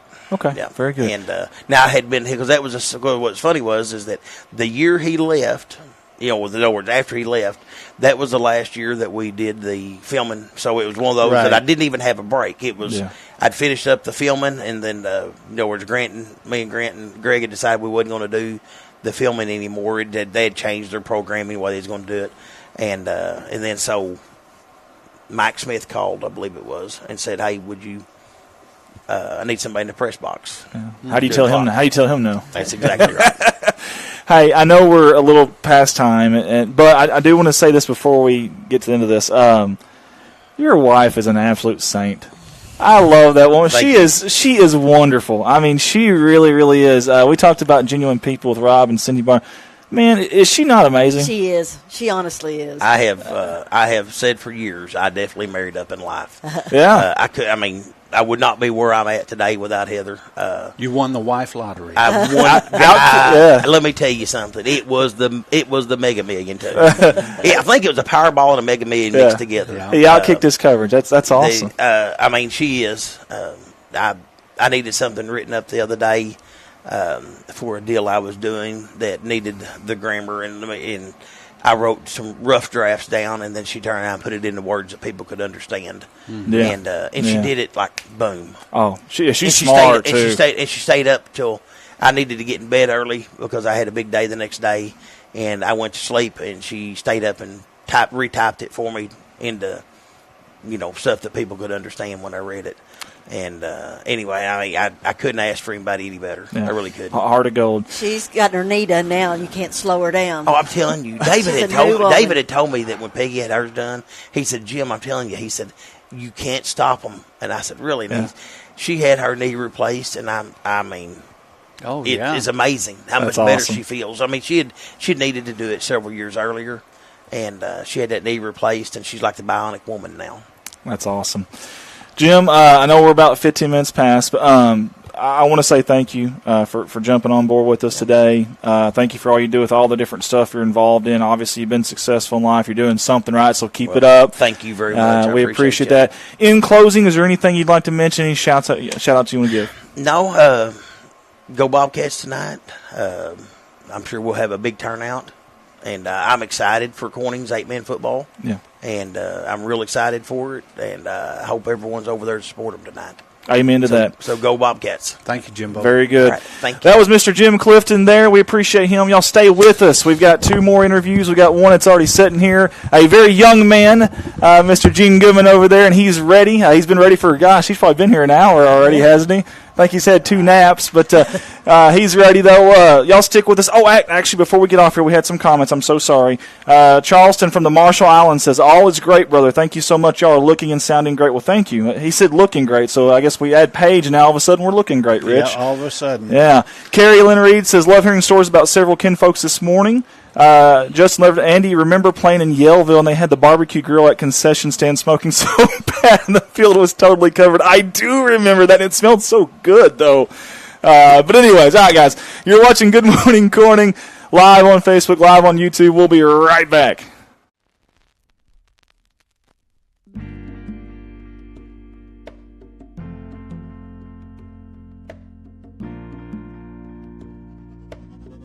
First up on our CSR sponsor slideshow for Good Morning Corning is Paragon Creative Company. That's our staffer, Ricky Betts there, who owns and operates that. If you like all the graphics that you see on our live streams, on our radio shows, whatever it may be, there's one guy in charge of that, and that is this guy right here in his company, Paragon Creative Company.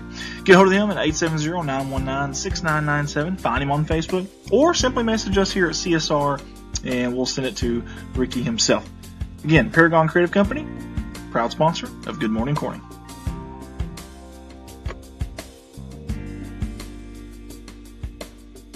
Hey guys, it's Andy Earls with Baldwin Chevrolet. Hey, when I'm not here doing these live streams, these radio shows, I'm at a full-time job. Baldwin Chevrolet, Cadillac in Poplar Bluff, Missouri. Hey, I'd love the opportunity to earn your business, Mark of Excellence Award winner. Been doing it for 17 years now. I've got 4 lots full of inventory, new and pre-owned. And the majority of those are backed by a lifetime warranty at no charge to you. Shop online at BaldwinAutomotiveGroup.com or call me, Andy Earls, 501-413-9715. Again, Andy Earls, Baldwin Chevrolet, 501-413-9715.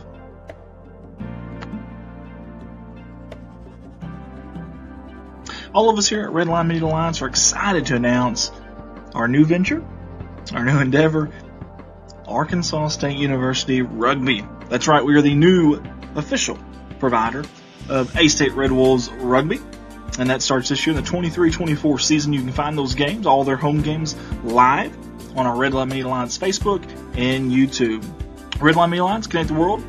A-State, Wolves up.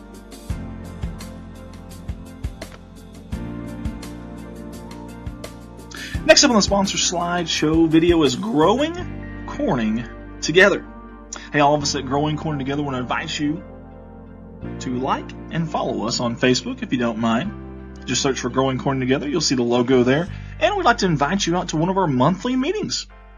We've got a staff of about 20 to 25, but we're always looking for more. Love to have you aboard. If you want to help out your community, our community here in Corning, Arkansas, God's country, as I like to call it, whether it be in a small way, a big way, or somewhere in between, this is where you start, Growing Corning Together. Big thanks to Growing Corning Together for sponsoring Good Morning Corning. Growing Corning Together, working together to revitalize our community, improve the quality of life now and for future generations.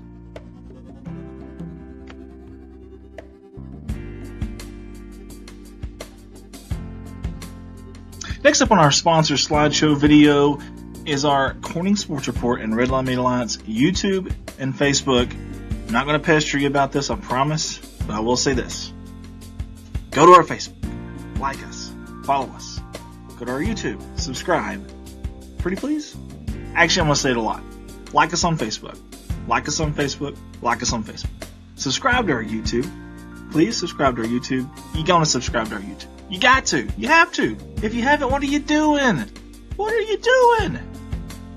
Pretty please. Like us, follow us on Facebook, subscribe on YouTube. Thank you.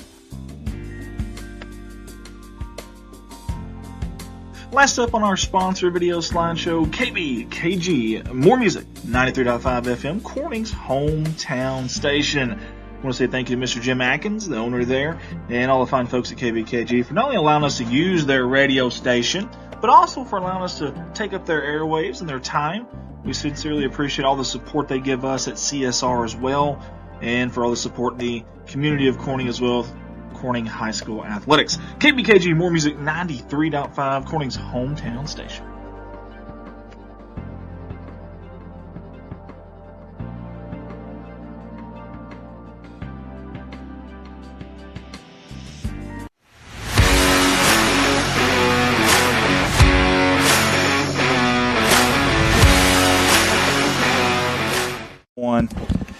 And we're back here live.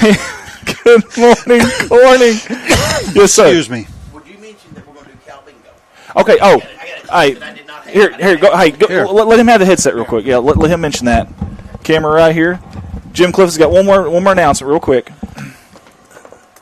The Pride Booster Club will be doing Cal Bingo. I do not know what the date is going to be because we don't have but a couple home football games.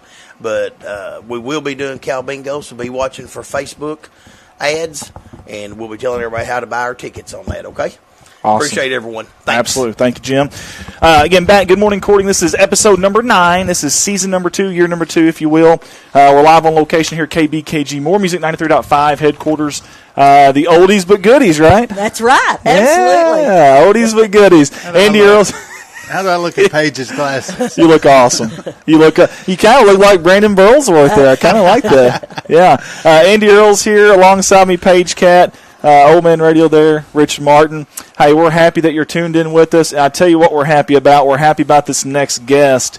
The guy, forever young, graduated class of 55. Let's get him on the camera here if we can.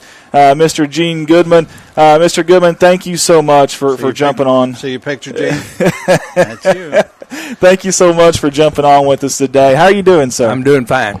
Good. Mr. Goodman, if you don't mind, I know a lot of folks here in our community are probably going to know who you are, but for those that don't, maybe tell us a little bit about yourself, where you grew up, things of that nature. All right. I've lived around Corning just about all my life, except for whenever my wife and I got married in 55. We went to California for 11 months. Okay. Stayed out there 11 months, and we came home for vacation where I worked at. Factory shut down, and I told her, I said, hey, we don't have anything to do for 2 weeks. We might as well go to Arkansas. And we came back to Arkansas. We had intended going back out there because I had a good job, making good money.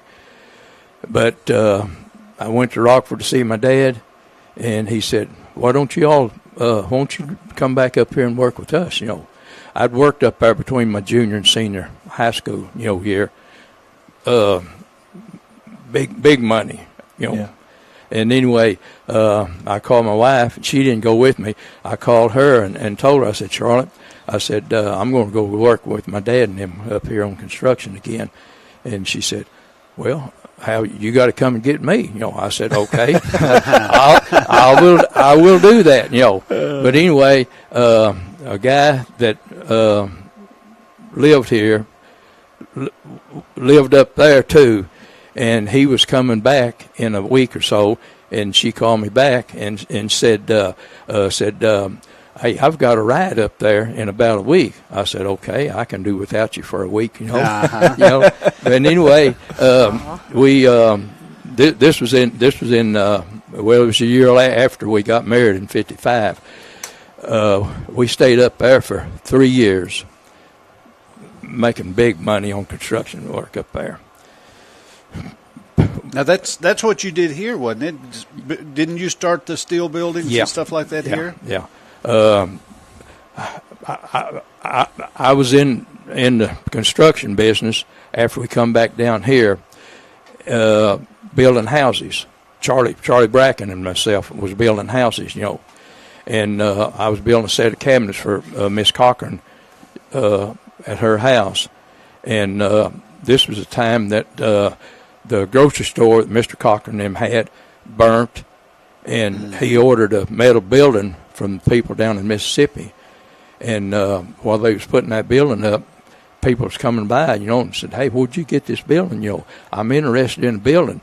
Well, hey, you had to know Mr. Cochran, Right. Ulysses. His mind started clicking real good and everything, and he thought, well, I'll just start selling these buildings for them people down there. And that's what he done. Well, whenever I got through with the bookshelves over there from Miss Cochran, he said, I need you, and I was working with Charlie Bracken then.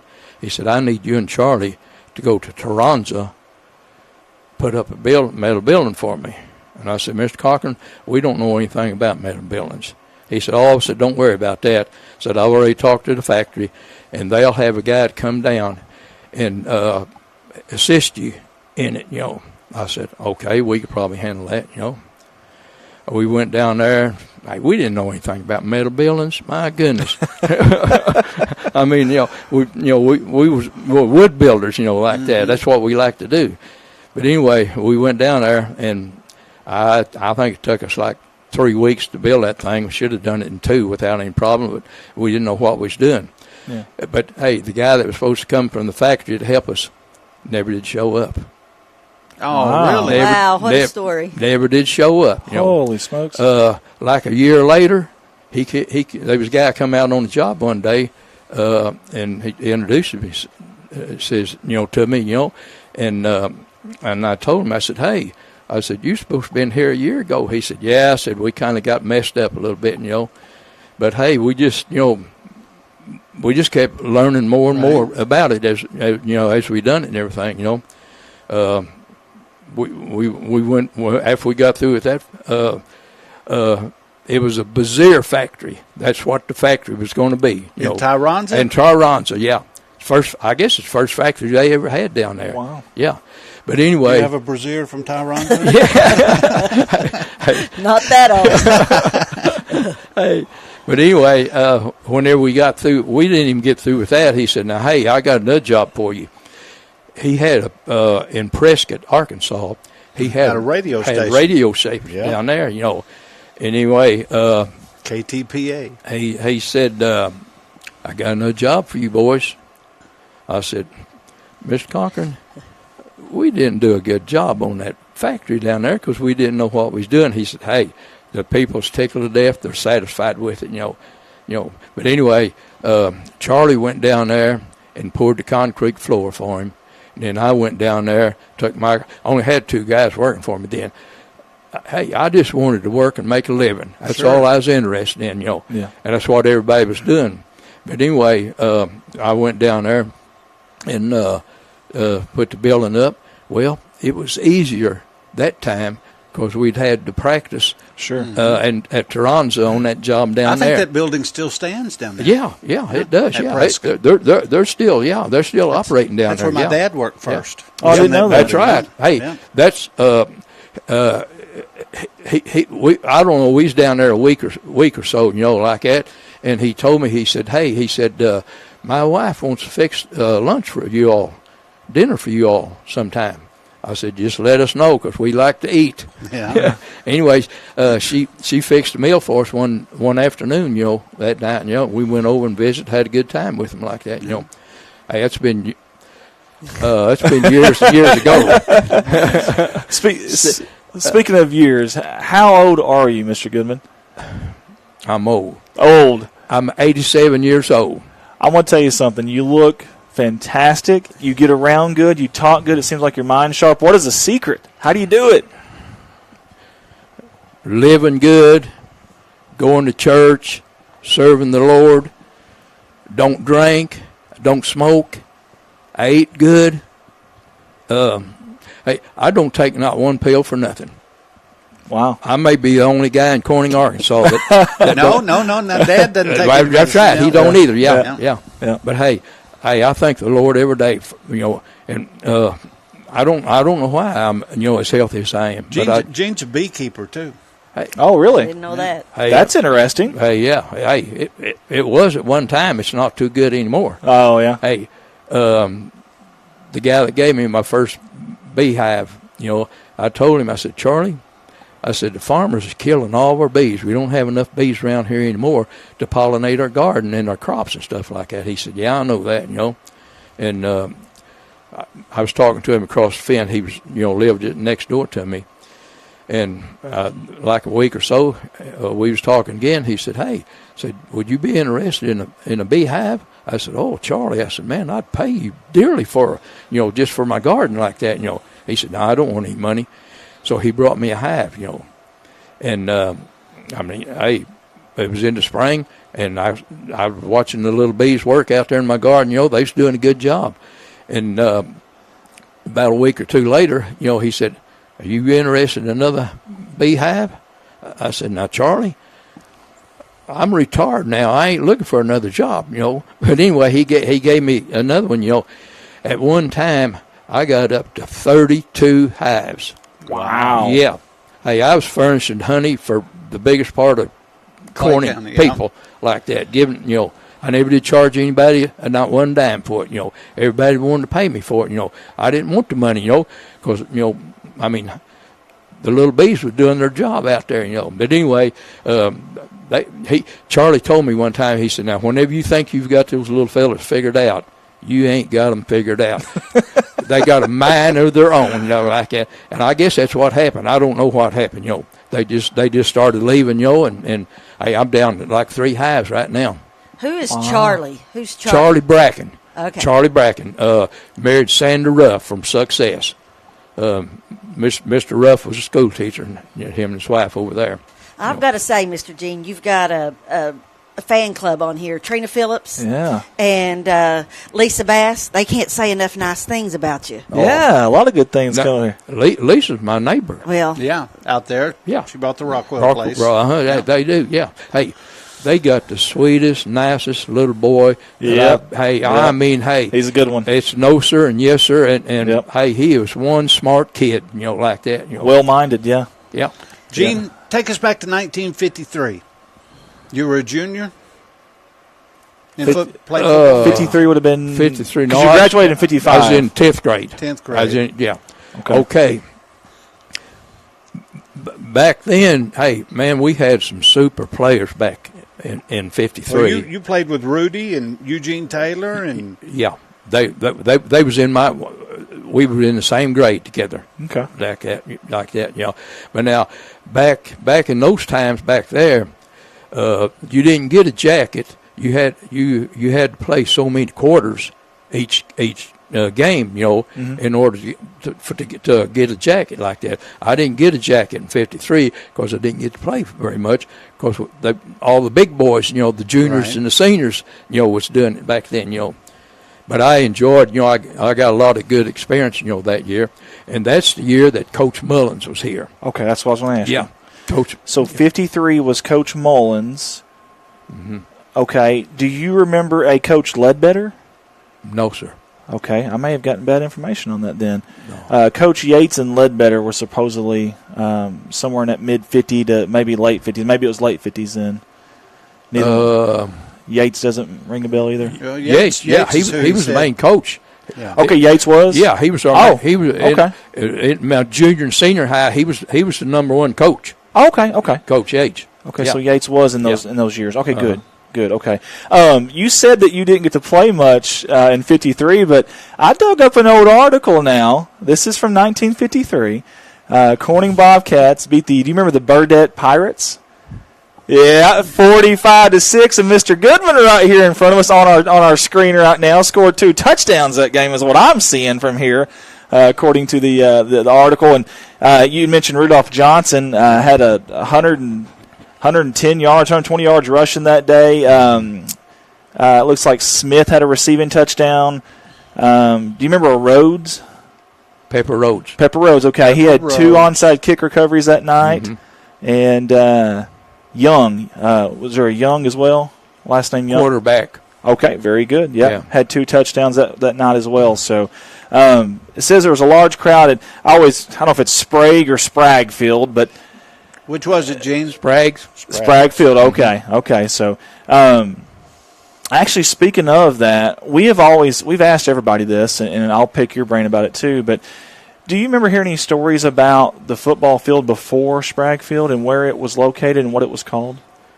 I've just heard a little bit about it, but I never did know for sure, where it was at, like that. Well, Gene, I had heard that the first football field was across the tracks. Well, have you ever heard that? Yeah, right, yeah. I heard that it was called Hobson Field, but then someone said no, it wasn't over there. It was actually on the opposite side of town. So we're trying to document everything, and we don't have a clue. I didn't know if you'd heard anything like that or not. No, I was a little bit before my time, and I wasn't into football back then, I'm not for sure where it was at. Okay, take me back. Okay, so this is in the obviously the early to mid 50s back then. Was Corning Piggott a big rivalry even back then? Oh my goodness!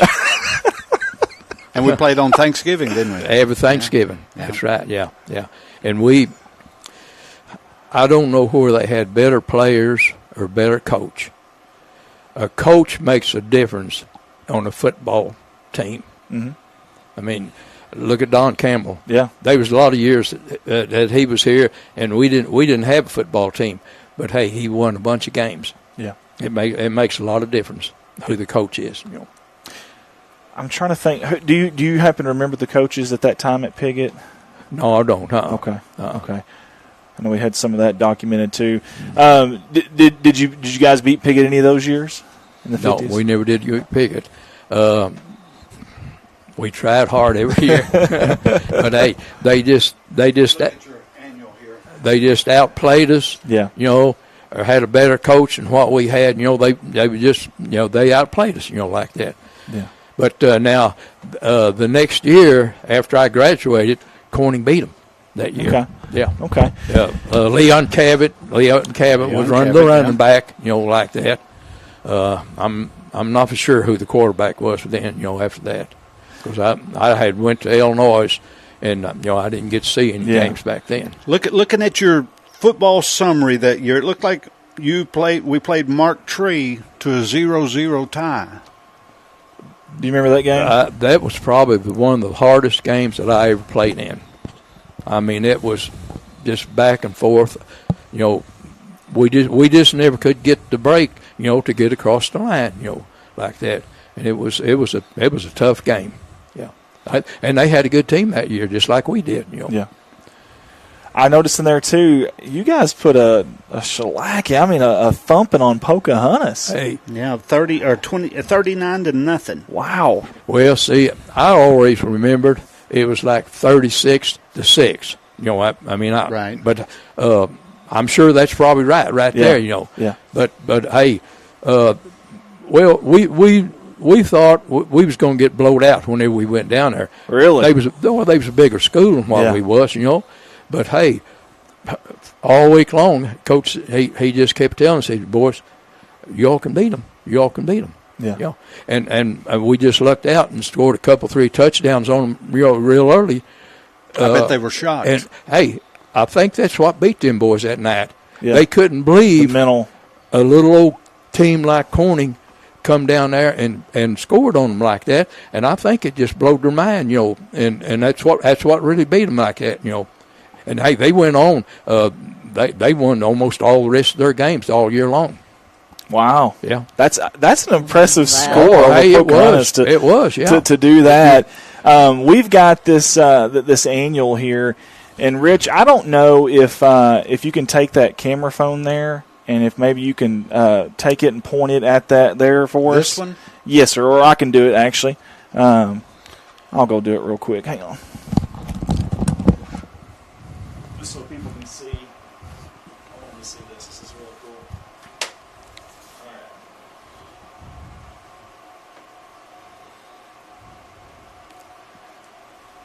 Now, Gene, how come some people are in white jerseys and some people are in dark jerseys? Is that underclassmen, or did you just not have? We didn't have enough jerseys. Didn't for have enough everybody. jerseys. Yeah. That was the old wool jerseys, wasn't it? Yeah. Nice and warm. Right. ones. Yeah. Yeah. Now, is that your coach right there? On the end, yeah. That's Mr. Yates. Yeah. Yates. Hey, he was a good coach. What number were you, Gene? 52. 52. 52. There he is right there. Right in the middle. there. Yeah. So, Gene, who else? You had Leonard Darr on the team, too, didn't you? Whenever I was a junior, Leonard Darr. Leonard Darr and Donnie Owens was right. We had a quarterback back then, Walter Young. His nickname was White Rat. White Rat. He was solid blonde on his hair. Uh-huh. And I don't know who gave him that name, but that's what we always call him, White Rat, And he was a good quarterback. Yeah. Just had to get that in there. Gene, go ahead, Andy. Okay, I was going to say, so you told me about Coach Yates. Who else did y'all have? Did y'all have more than one coach that would be on your sideline, or was it just always one coach on the sideline back then? We had two.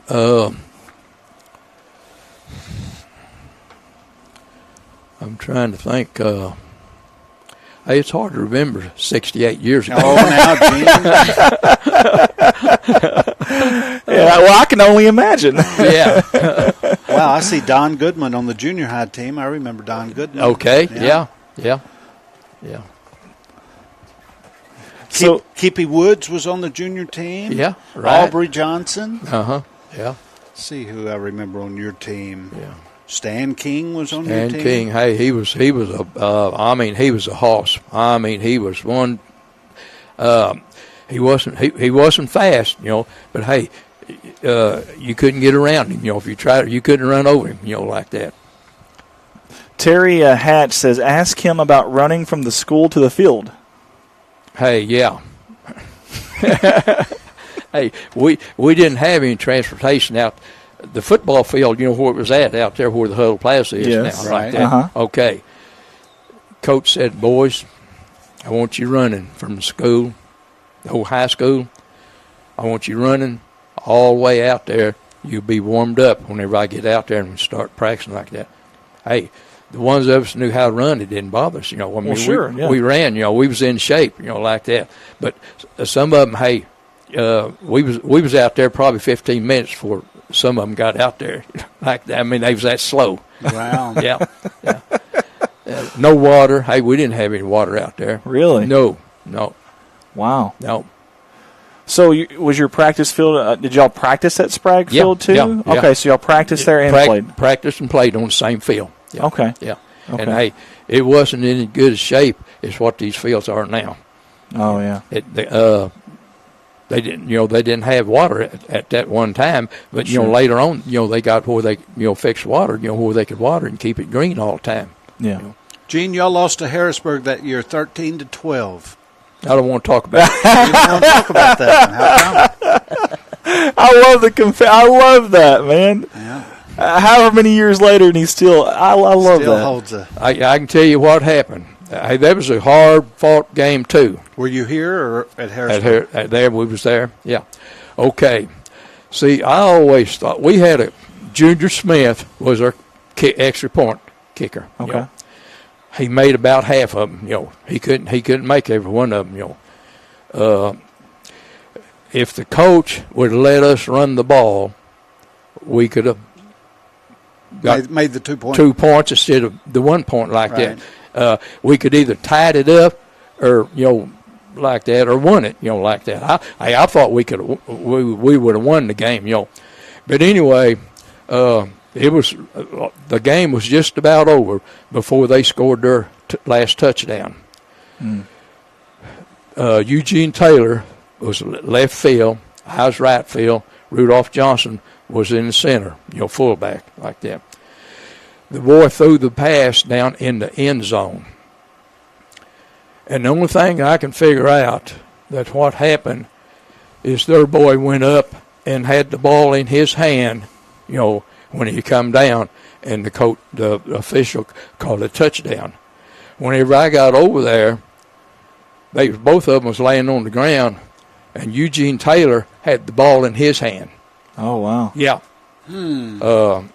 So kind of a bang. Yeah. It was just one of those deals. Well, if he had the ball in his hand whenever he was up in the air and caught the ball, that was a touchdown. Right. But I was the only one that argued with the official. I never did shut up. I kept arguing with him. And I thought, if I don't shut up, he's going to throw me out of this game. So I shut up. I thought, well, there's nothing I can do about it. Yeah, that's what happened. Yeah. But anyway, that's the way we got beat that night. Oh, yeah. Did you ever get thrown out of a game? No, sir. No. Hey, I just played my game like I was supposed to, and all the other boys done the same. We never did have anybody get thrown out back then. Did you play both ways, offense and defense back then? Yeah, both. Okay. That's what we done back then. What positions did you play on both sides? Right field, right halfback. Yeah. Well, now our senior year, coach changed it. We didn't have a quarterback. Walter had graduated, and for some reason we didn't even have a second string. Whenever I was a junior, playing ball, quarterback like that, we had the one quarterback, and that was it. Yeah. So he decided that we'd run out of a single wing. Yeah. He put me back like where the quarterback was supposed to be. Sure. I didn't like that because I didn't get to run the ball hardly any. Yeah. Very little did I get to run the ball that year. Yeah. Because what happened, it give us another guy to block for the guy that running the ball, yeah. And that's where I was at most time. I'd be back there, and we had a guy that we had to block out.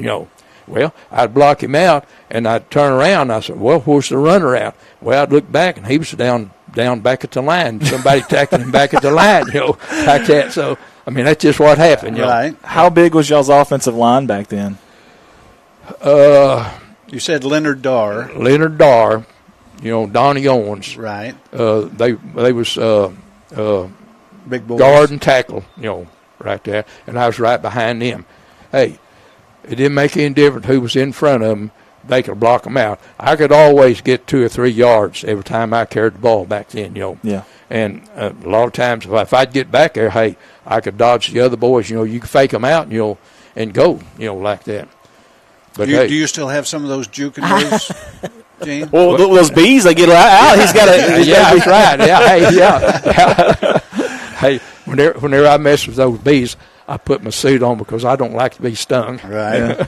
Yeah. Sherry, I talked to Sherry this morning. They're at the lake, and she said you'd do a good job. She said you'd probably talk a long time. Why? Hey, I don't talk like she does. No, nobody talks like Sherry does.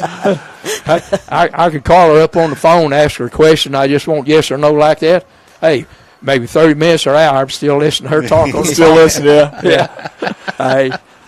She I saw her at the grocery store one time when I walked in, and she followed me all the way while I did all my shopping. She don't ever get through, like that. I guess she got her mother talked a bunch, and but anyway, teaching schools that didn't hurt her any, teaching school like that. You mentioned Pepper Rhodes.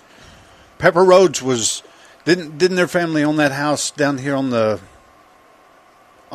curve down here? Yeah, right. That was the Rhodes house. Rhodes house, right there. But Pepper Rhodes, he did something else, didn't he? Did he?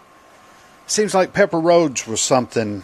I've heard that name mentioned before about him being a great athlete. He was a good player. He was big. He was one solid player. You couldn't run over him. I mean, he was anybody in front of him, hey, he was going to block them out for you, like that. Yeah, he was one of the better players, I'm curious back then, did you guys, like in y'all's off season, did y'all do a lot of practicing back then, or was that just not a thing back then? Did y'all have like 2-a-days and stuff like that back then? With no water. With no water, that's right. Starting 2 weeks before school started.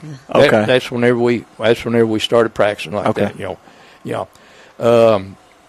the ones of us that worked all summer, some of us had to work, Yeah. We didn't have a choice. We didn't have a choice back then, But the boys that laid around in the house and read comic books didn't have air conditioning back then, but they had a fan they could get under, Hey, I felt so sorry for those boys whenever we was practicing out there, throwing up, passing out. I mean, hey, they were in bad shape, Right. And they couldn't help because they didn't do anything all summer. Yeah.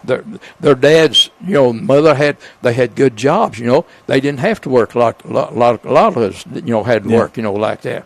Yeah. Just things were different back then. Yeah. Gene, are there any football players that you can think of that were older than you that are still around? Thad Clark. Thad Clark. Put him on our radar. Yeah. He is now. Yeah. He was ahead of you? Yeah, he was a great ahead of me. Okay. Great ahead of me. He is the only one that I know that's still around here. Now J.H. Ermit, we needed some more players back then, and the coach talked to a bunch of them to come out to make our team, stronger and everything, Right. I remember this about J.H. He'll probably kill me next time I see him. Here, let me call him. But anyway, he didn't know anything about football. Never played football, and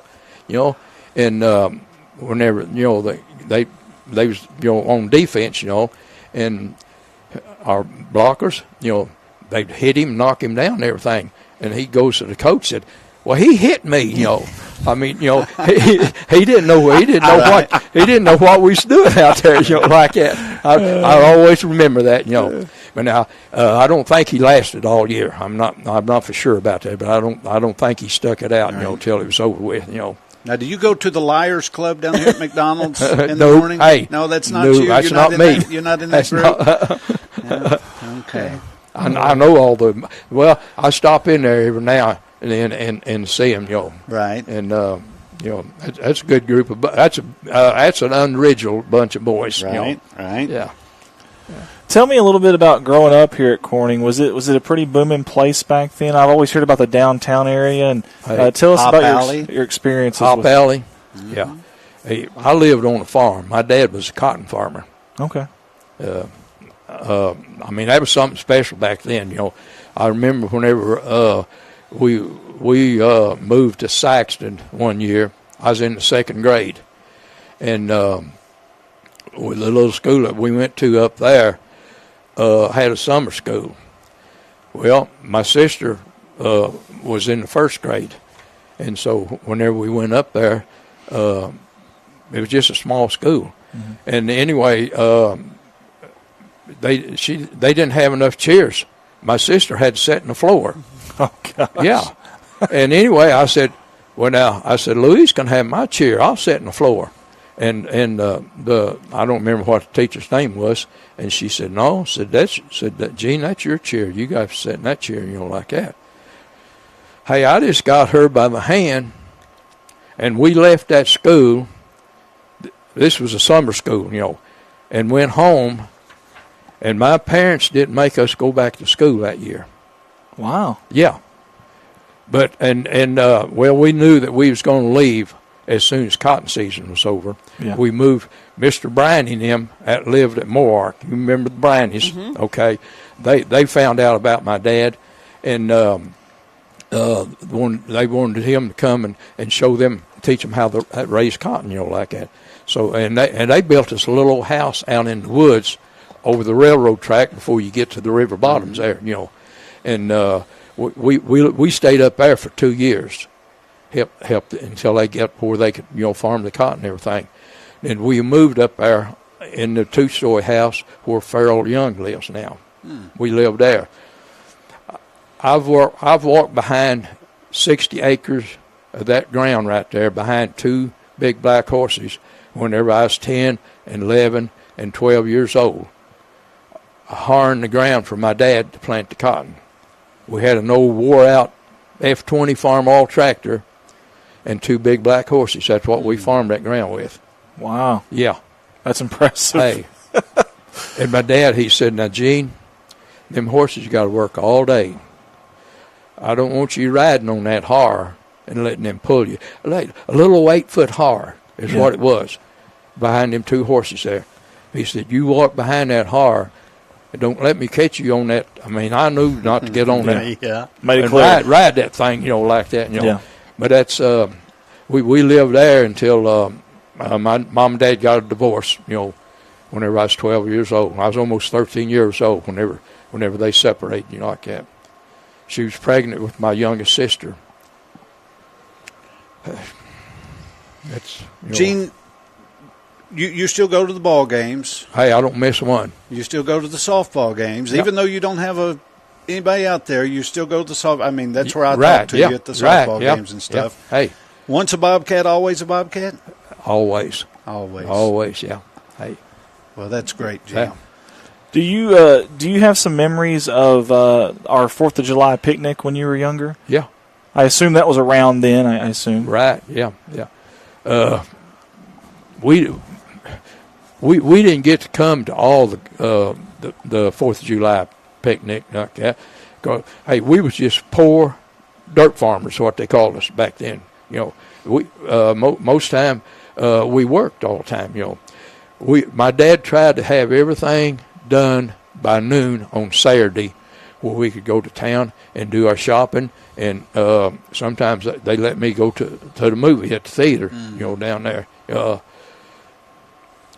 Remember where Thomas Brothers Hardware? Okay, the little theater was right behind their store building. That's where they had the main theater over there, but they had a second little theater behind there, and that's where I'd always go to the movies, whenever I'd get to go like that, Right. Hey, most time we spend all our time on the farm working. Yeah. I mean, that's, Well, sure. Yeah. And you had to walk to practice. Hey, we didn't walk. We ran. You ran. That's right. We ran. Without any water. Without any water. That's right. Yeah. Hey, I'm glad you said that. So obviously the new school was built in 68 or 69. I assume the school that you were at the time was where Central is now. Was that the school at the time? The high school? Yes. The old high school, yeah. Okay. I got to remodel that school whenever I was in business. You got to remodel. I got to remodel my school building. I did, yeah.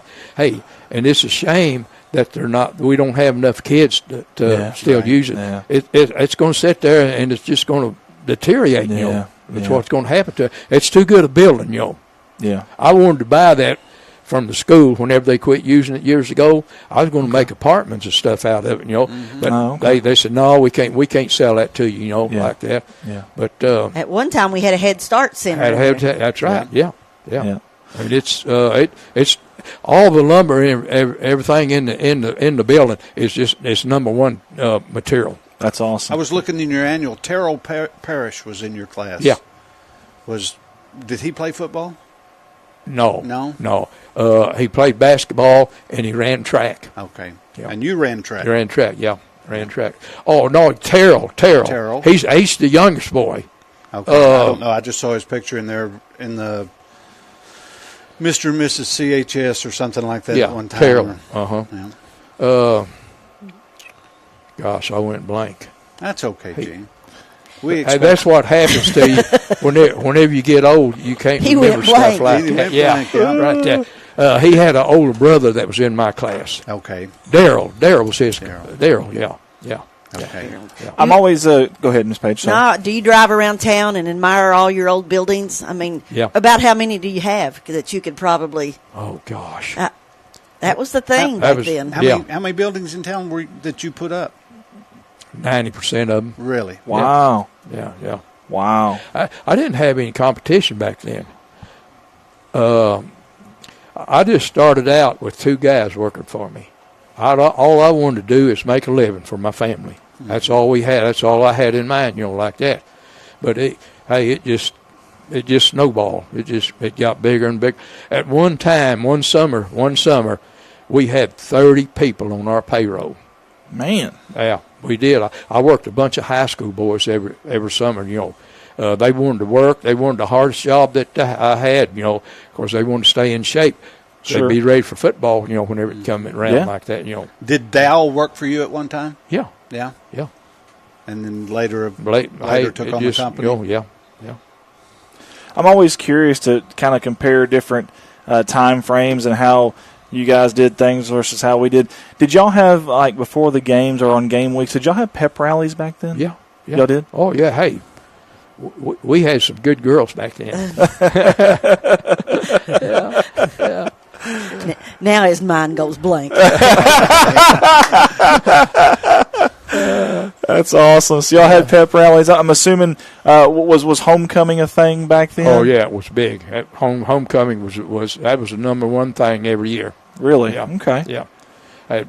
Had a big parade. They let the school out. And we went through town. Had a parade. Yeah. Yeah. We had a parade and everything. Oh yeah. We did that when we were still around. Yeah, they had that in 81 when we were, or 80. Mm-hmm. That's awesome. Yeah. So did y'all build your own floats, or did someone already, I guess, build them? No, you guys we built them. We built Yeah. them. Okay. Yeah. Promise you. Yeah. Wow. Yeah. That is pretty cool. Yeah. That is neat. Hey, I've lived in the best time that this country has ever had. I grew up in the best, It wasn't always easy. Hey, we had plenty to eat all the time, had clothes on our, Backs. We didn't go cold, in the wintertime, because, and the coats and stuff that, insulated stuff, we didn't have them back in the 50s like we got now. Right. Yeah. Things have changed a bunch. Can you remember one teacher or one coach that kind of stood out the most as maybe your favorite growing up or had the biggest impact on your life? Coach Mullins. Coach Mullins? Coach Mullins. He was one super guy. He taught driver's edge class back then, And for some reason, all of our demonstrations that we had and everything, hey, he'd always call on me to help him, assist him, with that. And I appreciated that, I don't know that I was special to him, but hey, he was just one good person. He made you feel special. Maybe, too. that's right. Yeah. I remember one time, for some reason, we wasn't doing right in practice. He wasn't. He was a little guy. Yeah. But anyway, he got up there. He said, I'll show you all how to do that and everything. Hey, it didn't have a helmet or anything on. I mean, he no pads or anything on. Wow. But hey, yeah. I mean, they give him the ball, and hey, he'd shoot through that line and everything. He was hard to handle.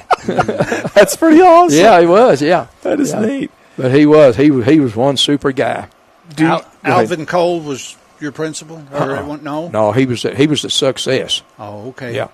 And then they moved to Corning. Right. Yeah. Okay. Mm-hmm. So Success still had a school at that time, and then do you know when they?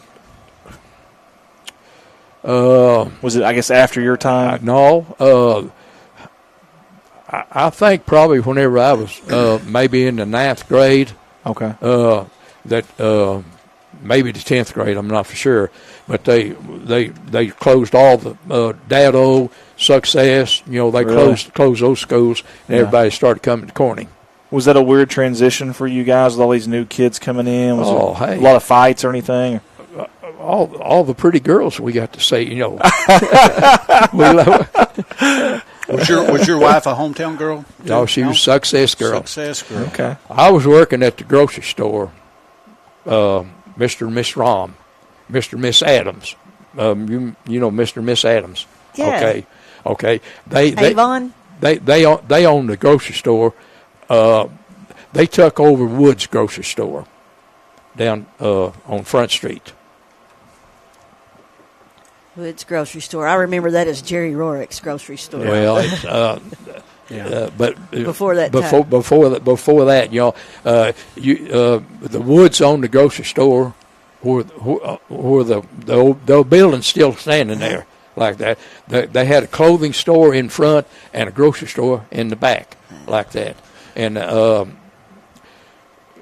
for some reason, I don't know whether they felt sorry for me or what, but that's where we bought all of our groceries, Yeah. And they come talk to me, said, "Hey," said, "we got a job. You could, I said, well, great. I like that, Yeah. And anyway, but, I put the groceries up, and that's whenever, you sack the groceries for people and carried them out and put them in their car. Yeah. That's, 50, 53, 52, and 53, like that. And so, hey, they gave me a job, and I mean, you didn't want to farm anymore? no, we moved to town. Oh, you moved to town. Whenever my mother and dad got separated and everything, I had 4 sisters. Bless your heart. Golly. Hey, Yeah. I remember whenever I was 12 years old whenever we moved to town, and my baby sister was born in January after we moved to Corning, like that. I wanted a brother so bad, and my mother had the baby at home. That's the way they done back then, Wow. like that. But anyway, after the baby was born, one of the girls said, "Hey," said, "you can go in and see the baby." And I went in there, and she said, "Son, I'm sorry, I've got another girl." Oh. He even had sympathy for you. Yeah, but anyway, hey, that was probably the best because I was, as old as I was. Hey, he would have had a rough wake up. Well, sure. Coming yeah. up, like that. Yeah. I would wanted him to been like I was, and Yeah. hey, he might have been like complete opposite. Complete opposite. Yeah. You never know. I know this was before your time. And by the way, Clint Harvey, I know you're out there. I promise we're going to get to our phone interview. I know we went a little over on one of those, and we've kind of carried into it, but I promise we will be getting with you. This was a little bit before your time, so you may not remember this. Okay if you don't, but do you remember a coach named Stormy Lynch? Yes, I do. Okay. Sure do. Hey, they said he was one of the toughest coaches Corning had ever had. I have heard that from many people. I didn't know him that well, but I know exactly who you're talking about, like that. There was a season in, I think, 46, where they went undefeated, and it wasn't even close. They just clobbered everybody. Yeah. And there was an old story about some kids had come back from the war and him recruiting them. Do you remember hearing anything about that? They had a bunch of illegal players playing on it. Guys that never finished high school that came back. You could go back. Didn't make any difference how old you was or anything. Yeah. You could go back and finish school. Yeah. They let you play ball. Yeah. Yeah. Yeah. He was. They said that, hey, he was one tough guy. I've always heard that. I actually heard a story. I don't know if it's true, but one year they let him draw the name out at the 4th of July picnic, and he actually drew his own name, threw it back in, and pulled somebody else's. He actually won. I don't know if y'all used to give away Cadillac. Cadillac. Yeah. That's a big deal. And they said he truly pulled his own name out of there, but of course he didn't. He threw it back, and so that's kind of a neat story. But I'd never heard of that. Yeah. We've got Erica tuning in from the Corning High School ISS room. We got kids at school watching us now, so learning some stuff here. Dalton Hollingsworth says that you were one of his favorite people. Glad to see you are still doing great, he says. Miss Page, you've got a fan. Arius Kimball says, Miss Cat. Oh, Arius. Good morning, Arius. Mr. Gene, we appreciate you coming on with us here today. I love history. I love our history here in our town, our teams, our school.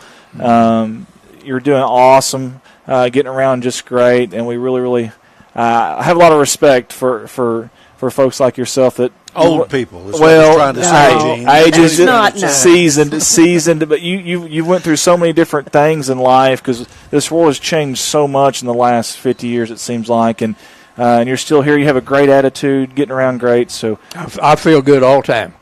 I really do. Hey, I don't ever have a headache. I don't ever have a belly ache. I eat good food all the time. I don't smoke. I don't drink. And hey, I try to live right. Absolutely. Maybe you should try that, Rich. I should. Gosh, Rich, you could learn a thing or two from what Mr. fun would that be? Mr. Goodman, before we get off here, is there anybody that you want to say hi to, or any last closing words you'd like to mention? Hey, I pray for our football team every day. Hey, I hope we got a good coach right now. Yes, sir. We really have. Yes, sir, we do. I just hope that we can get back winning like we used to, and even with an 8-man team, you're still going to that's support right. us. Hey, I don't know what I'm going to like at, I mean, it's going to be different, Yeah. But hey, that's what we've got now, so that's what we're going to go with, I like that. And great attitude. It love is. that attitude. Yeah. Gene, it's different, but it's not. When you come out, we went. I watched the Rector game last time. It's still football. Yeah. It's still Corning versus That's Rector. It's right. still Corning. When you come out, you'll be amazed that it's not going to change that much. Yeah. See, the Rector blows my mind now. Hey, they're basketball people. Yeah. They've never been Basketball football. school. They've never been football, Yeah. But look what they're doing. Hey, Coach Hendricks has done a really good job. A coach makes a difference. Yeah, he's done a great job. Actually, he was here at Corning he was my coach, assistant coach for a little bit. Right. Yeah. He's done a good job. Great character guy. He's far like old Stormy Lynch used to be. He's pretty tough now. But, that's right. That's right. But he's a good one though. The boys are doing exactly what he wants them to do right now. Yep. Well, Mr. Goodman, thank you so much. God bless you. We appreciate you jumping on here with us. Really, really do. And wish you the best of luck in anything in the future. And you said you keep up with the Bobcats every week. So. Every week, yeah. So we know you'll. The games that I can't go to, I listen to them on the radio. Awesome. I don't like to get out at night, There's too many crazy people out there on the road anymore. Did you notice he looked at you, Richard? Because I can relate. Hey, we're living in a different world today than what we used to. Sure. That's true, Gene. I see people at the grocery store, and they said, "Where you been?" I said, "Hey, I ain't been anywhere. I've been home. Where I need to be." Yeah. You are amazing. Hey, You are. thank you. Amazing human being. Guys, that was Mr. Gene Goodman, class of 55 here at Corning High School. Clint Harvey, I know you're waiting for a phone call. I promise we're going to do it. We apologize. We went over a little bit. Guys, you're watching Good Morning Corning. We'll be back at these words from our sponsors.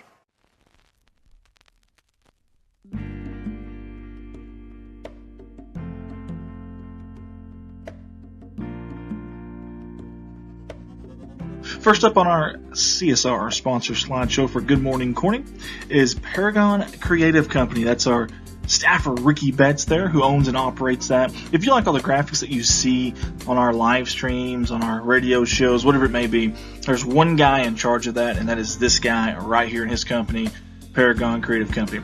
Get hold of them at 870-919-6997. Find him on Facebook, or simply message us here at CSR, and we'll send it to Ricky himself.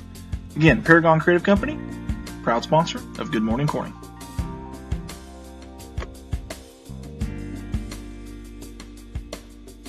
Hey guys, it's Andy Earls with Baldwin Chevrolet. Hey, when I'm not here doing these live streams, these radio shows, I'm at a full-time job. Baldwin Chevrolet, Cadillac in Poplar Bluff, Missouri. Hey, I'd love the opportunity to earn your business, Mark of Excellence Award winner. Been doing it for 17 years now. I've got 4 lots full of inventory, new and pre-owned. And the majority of those are backed by a lifetime warranty at no charge to you. Shop online at BaldwinAutomotiveGroup.com or call me, Andy Earls, 501-413-9715. Again, Andy Earls, Baldwin Chevrolet, 501-413-9715.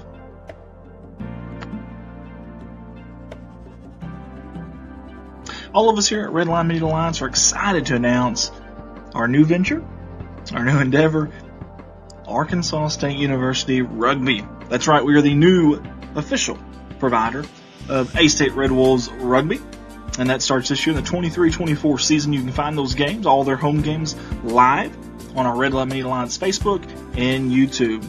Red Line Media Alliance, connect the world. A-State, Wolves up.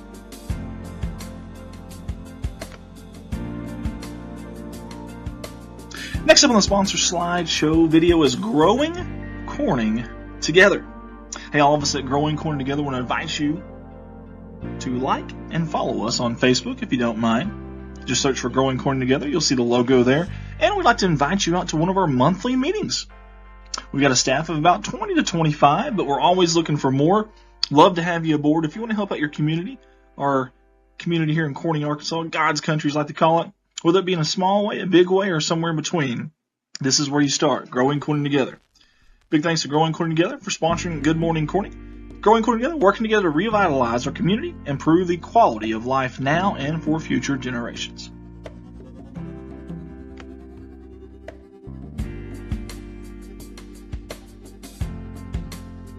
Next up on our sponsor slideshow video is our Corning Sports Report and Red Line Media Alliance YouTube and Facebook. I'm not going to pester you about this, I promise, but I will say this. Go to our Facebook, like us, follow us. Go to our YouTube, subscribe. Pretty please?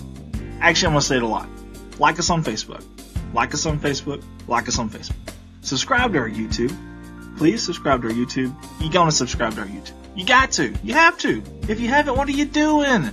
What are you doing? Pretty please. Like us, follow us on Facebook, subscribe on YouTube. Thank you. Last up on our sponsor video slideshow, KBKG, more music, 93.5 FM, Corning's hometown station. I want to say thank you to Mr. Jim Atkins, the owner there, and all the fine folks at KBKG for not only allowing us to use their radio station, but also for allowing us to take up their airwaves and their time. We sincerely appreciate all the support they give us at CSR as well, and for all the support in the community of Corning as well, Corning High School Athletics. One. All right, guys, we're back here live. Good morning, Corning. We got to show you something really, really, really neat. Mr. Gene Goodman has brought his Letterman jacket. We're going to get that on. Look at this, folks. Look at that. That is awesome. And it still fits him. Now, remember, he didn't Does it still fit, Gene? He didn't go by that either. He had to play a certain amount in order to get the jacket. Turn it around for us, too. If you don't, yeah. Look at that. It still looks good. Man, he's took good care of that thing. That is awesome. I wear it all the time. And my wife, she said, we need to put that in the bag. Yeah. And hang it up in the closet, And we got a chest, and I never found it. I didn't know where it was. Are the insides still good? Yeah. Because I had one. Wow. I didn't get the leather ones like everybody else. I had the old cloth ones, and my insides tore up on mine. Is that double-sided? Yeah, it's reversible. Hey, there'll be a day we'll have like a Hall of Fame here, and that jacket right there will probably be going in there. I've got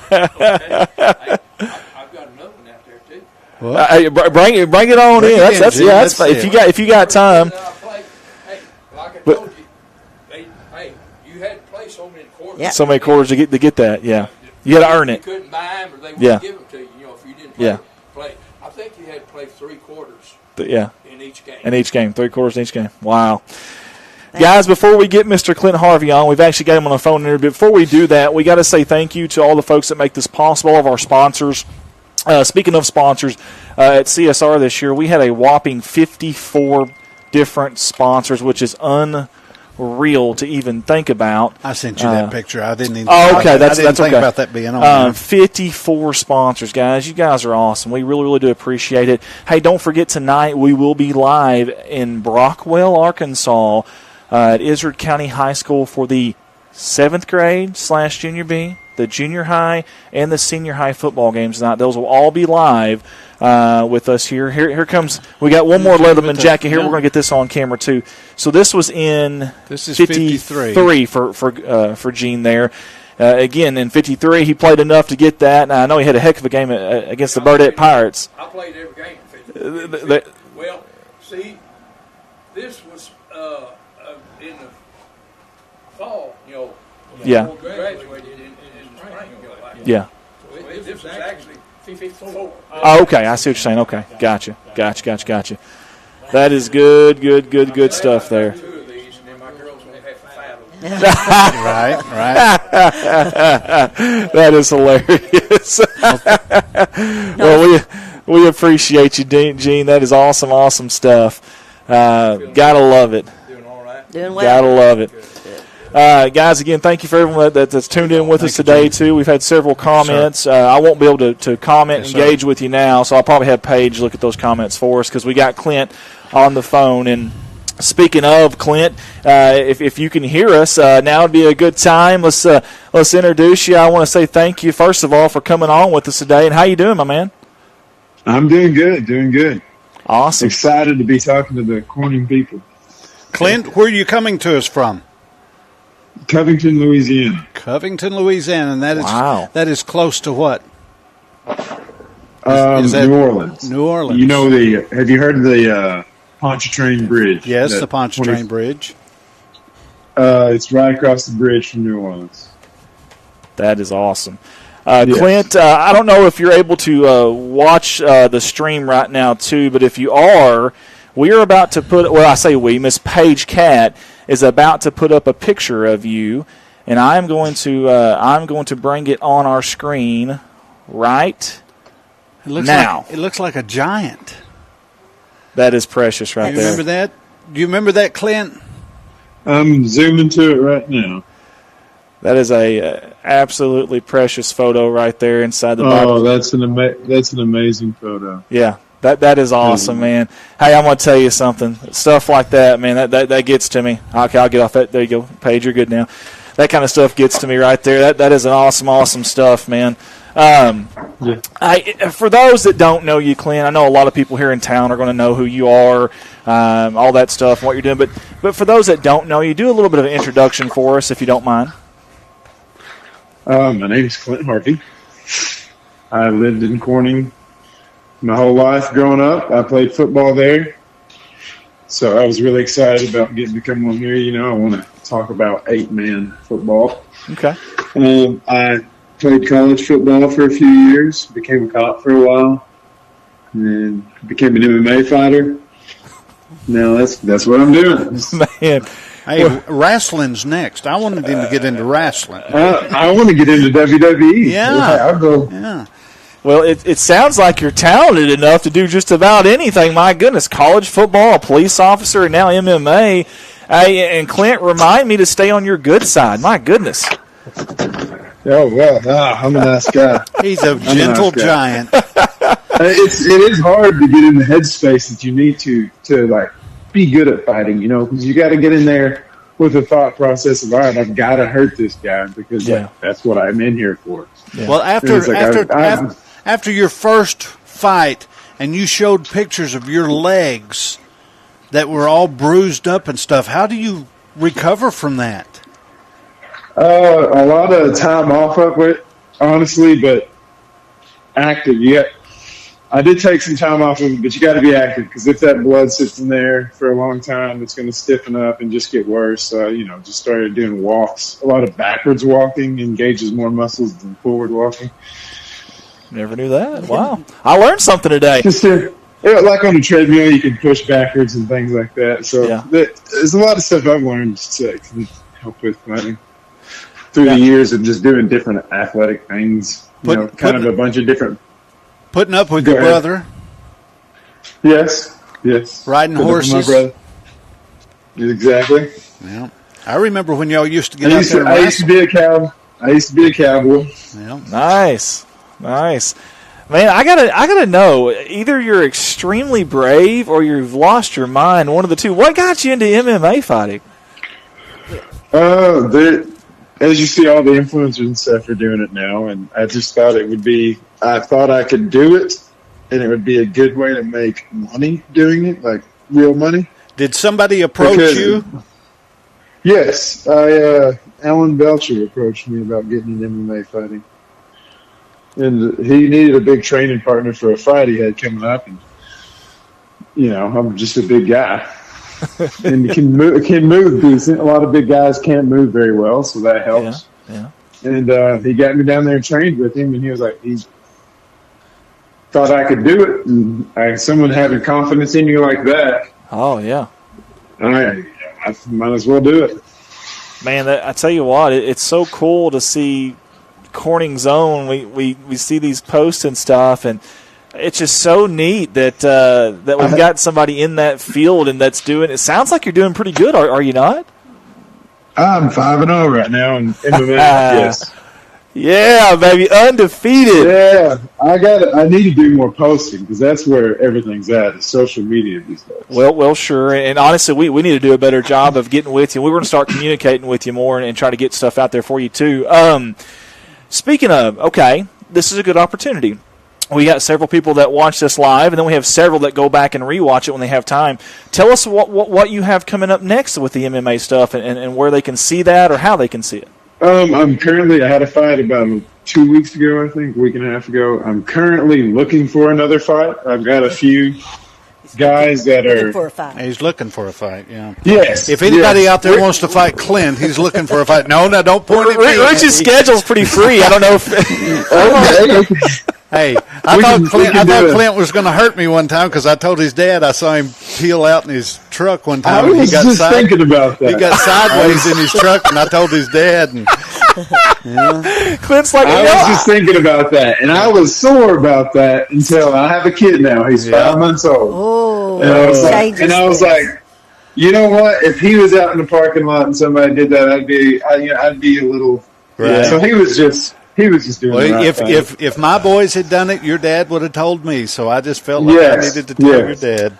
Hey, speaking of, you're, we talked about Jim Clifton and his wife, and your mom and dad. That's another. I mean, they are just wonderful people. Just wonderful. They honestly are just. I mean, I still haven't met any people as nice as them, and I've been quite a few places. So they were really good parents, and they're very supportive. Yes, they're very good people. Man, they are. We talk about heart of gold. Those two for sure, man. And I feel like if I broke down today on the way, I could call either one of them, and we'd get it figured out pretty quick. If there's something they can do for you, they will. Yeah, that's for sure. Clint, you graduated in 2015. Who'd you play football with? Who are some of the others that played with you? A lot of names that come to mind right now is Russell Cox, Austin Scroggins, of course. I just heard about that. Yeah, my prayers go out to his family. He was an amazing quarterback. He was an amazing guy. Yeah. Colton Blankenship. That was when they moved me up. I can't remember what grade that was, but he actually just came down to my fight. It was nice to see him down here. Wow. I had Coach Spear as a coach for the longest. Okay. And Coach Thomas. Coach Thomas. I can remember him. Coach Stout. Coach Killebrew. Yeah. Killebrew. I had forgotten about that one. Yeah. I'm glad you mentioned that, Clint. We try to. Yeah, the bearded man. Yeah. We try to keep a running tally of coaches. We try to document all this. I'd forgotten about Coach Killebrew. I'm glad you said that. Growing up at Corning High School, we try to ask everybody this, but who was the most influential teacher or coach that you had that you think helped you out the most? I would say all those coaches I just named are amazing coaches, but I would say Coach Spear. I mean, it was really in that important time when I was trying to get to go to a college and getting recruited and doing things, and I think he just had the biggest help in that, just guiding me through that process. He got me in, and we did a few workouts together, like trying to show me what a next level workout would be like, or just, he was a big help through it. I see One of my favorite. What was that? I see where his son is playing college football now too. I haven't seen that. Yeah. I'll take a look. Look him up on That's Facebook. awesome. Yep. It's awesome. Kathy Sue Hollowell Godwin's watching. You know her? I know that lady. I thought you would. Do we have some? Sorry, I don't have I'm using my phone to talk to him. We have any comments? Drew Radcliffe is watching. Tammy Bella's watching. See, I don't have all those. Justin. I know Drew.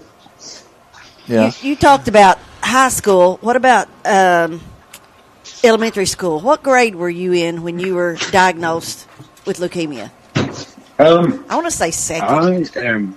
Yes, I would say it was second, maybe younger than that. I'm not sure. It was first or second. Yes, it was pretty young. I don't have a lot of memories of that. Do you not? I guess your brain kind of tries to block it out. I guess I don't know. I do remember one of the memories I have is my dad getting some exercise in there. He would walk up and down the stairwell with me on his shoulders. Well, I can remember when that happened, and you were a big kid then too. I mean, I say big kid. You were bigger than everybody else in your grade. Well, right? Yes, I believe so. It's always weird seeing pictures, and I would be as tall as the teacher. It looked like I was just a stand-in teacher or something, or an assistant. But that's my first memories of you. Yeah. Do you have a nickname now? Are you the Bruiser, or are you the Clint the Titan? My wife can Titan. that, yes. I like it. The Titan. We need to get our graphics guy to get on that and get him a logo or something cool. Oh, I have a logo. Oh, nice. Yes. Well, when you're a website. When you're 5-0, those things happen. Sure, yeah. Yeah, they kind of just. If he was 0-5, we wouldn't hear about them. We wouldn't hear. If it's 0-5, I wouldn't be saying I'm a 5. Oh, goodness. That is awesome. So let me ask you this process right now that you're kind of in a lull a little bit because you said you're looking for a fight. How does that work? Do you have an agent that kind of helps you out? Do you have someone in that kind of game that helps you out, or do you literally look for your own fights? No, so, you post this stuff on social media, and then other promotions, like you'll fight for a promotion, they might have a different name. It doesn't, It's like the UFC is a promotion. Okay. And so other promotions will see that stuff and like, oh, this guy puts on a show. It's not going to be a fight. It's going to be a fight people want to come see. Okay. So they'll, reach out to you and offer you fights. It's up to you to take them, but they will offer you, fights. Give you different opponents. That is, you can look at the opponents. The last fight that you did, that card, I was looking at the card. And there was like 15, 20 matches on there. Can you not pick somebody that also won, or can somebody that also won challenge you? Well, probably same. You got to be same so division. They got to be the same weight class. Yeah, yes. Yeah. And then I'm sure if there was another heavyweight on that card, you could do that. But you need to be the same weight class, and usually there's not a lot of heavyweights. Clint, how much do you weigh right now? Right now, I'm 285, 290. That's what I am, 285. So Rich is in your class. Well, listen. Now, listen. We fight at 265, so I have to cut down to that. Well, I can't cut down, Clint, so you're safe there. I was going to say. I won't tell. Yeah, exactly. I was going to say that, would there ever be a chance or an opportunity for you to fight back home here if we could ever get something together, maybe? I mean, if there's a fighter down there, yes. Okay. I'm sure we could find somebody. Well, I don't know. Have you seen Clint? Yes. Yeah. Because that would be so cool if we could maybe do something. Maybe Corliss Williams. Yeah, I don't think Corliss Williams. Big Nasty doesn't even want the Titan. I promise you. If there's I'll tell you what. If there's a promotion down there and there's any fights close, I will take the fight. Like in Jonesboro or something. Make sure everybody knows. Come out and see. That awesome. would be nice. Do your folks come down and watch you fight? They do. They do come down and watch. Surprisingly enough, they always act like they're nervous wrecks. My mom. I started to say, is that hard for your mom? I think they're getting used to it now. When you do something 5 times, it's like, well, he's going to do it no matter what. So. Right. Well, that and when you demolish the other person, they're like, well, maybe we don't have to worry about anything. Yeah. Yeah, it's not so bad if you don't get hit. Yeah. Hey, you just gotta. Go ahead. You'd mentioned that you have a website. If you don't mind, will you share that website with us so folks can kind of go check that out? Yes, for sure, I will. What is it? Yeah, I'll send you that link. It is Clint the Titan. I think Clint the Titan. Let me get the link and I'll send it to you. Okay. Maybe you can share it. We'll share it out on our social medias so we can get better at that. Yeah, absolutely. If you'd have told me 10 years ago that everything would be on social media like this, I would have looked at you funny. But your mom just said that it's definitely hard to watch. Watch her baby. I can imagine. Yeah. And we know that you were diagnosed before you started school, so. You were finishing before school. You were finishing up your treatments when you started elementary school. Wow. Okay, that's a great story in itself, right there. I mean, how can you not get behind a local guy? But then how can you not get behind a local guy that's had to go through that? Has a great family. I mean, that's man. We need to start getting some T-shirts printed up of Clint the Titan and start wearing them around. I think it'd be awesome. Wayne Cottrell says, "I still remember Clint Harvey's first dunk in basketball." Oh man, it was an amazing experience. I can't remember where it was, but that's all I wanted because my brother could always dunk and Right. dunk real well. And I was like, that's all I wanted was to dunk one time in a game. Because I'm a little bit bigger guy. Sure, yeah. I was like, if I could just dunk one time. And then finally I got to where I could jump a little bit and I got up the courage and like didn't think I'd look like a goof when I went for it. I was like, I'm going to do it. I'm going to do it. Yeah, it's not it's more the scared if you miss it, Right. than anything. Yeah, I don't want to look like a Yeah. Did you go down like the a court? Like a baby giraffe. That's what Yeah. you want to look like if you're trying to do. Did you go down the court like raising the roof or anything, or did you do any celebrations when you did it, or? You know me, I'm modest. I just okay. Modest. Okay. give a little smile and keep running. Yeah, just kind of yawn like it wasn't a big deal, and just Yeah. Play it cool. You got to play it cool every time. Hey, tell me about your time in the police force. What was that like, and what got you into that? When I was in college, there was a state trooper that always traveled with the team, and he was always recruiting me. He was always like, after you get out of this, you should go to troop school. You should, take the test, blah, blah, blah. He was always saying I should do that. Well, then I got out of college and didn't go to the NFL, which I don't know if I wanted to at some point. It's like you've been playing football for 14 years, counting Pee-wee. Yeah. You're ready to do something else. And I don't know. That was just the first thing that popped in my head. I was like, I'll try that out. And then I was a jailer first. Yeah. And then got into policing. I enjoyed it. It was, you get the opportunity to help people, but at the same time, no one likes you for doing it. Yeah. Yes. It's kind of a tough spot, honestly, because gosh, you just wasn't. Go ahead. You just never know. You pull someone over for just a random traffic stop. You don't have a clue what they're capable of, what they, just anything. Not at all. Now you had luckily I never. Go ahead, Rich. You had a nickname, didn't you? Didn't they call you Crash? I think so. Yes. I'm just kidding, Clint. I just had to throw that in there. Series of unfortunate events, I think, was telling me I needed to get out of that situation.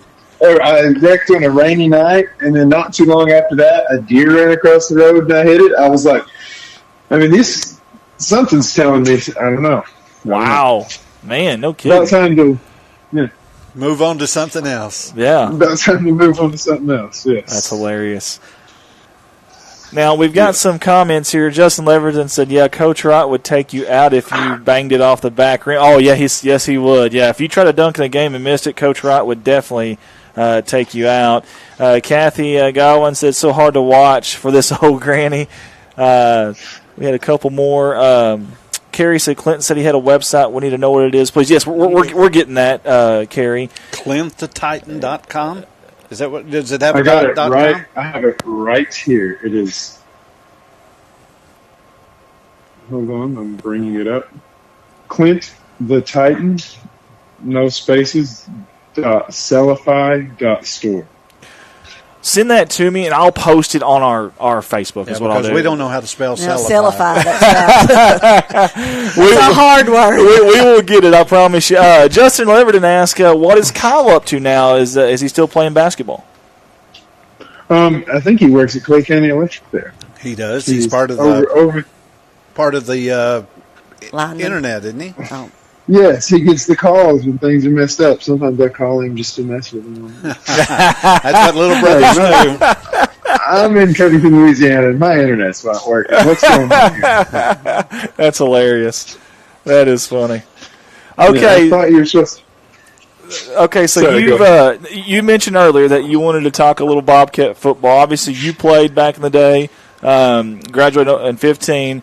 Have you been following and keeping up with the current team? Yes, I do. I do watch some games. I didn't watch their first 8-man game. Okay. But I will be watching today. Okay, very good. Well, I get on y'all's stream and watch sometimes. Awesome. I've been doing it for, especially if we play like Piggott or Hoxie or something. Yeah. But we don't play them anymore. That's why I'm upset about 8-man.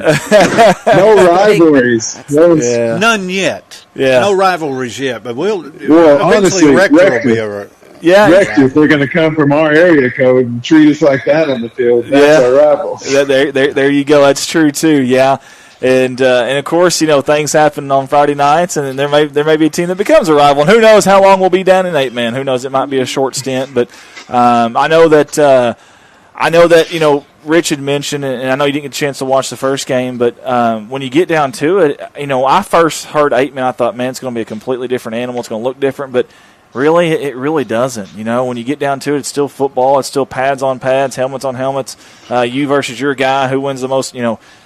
So who is missing in 8-man?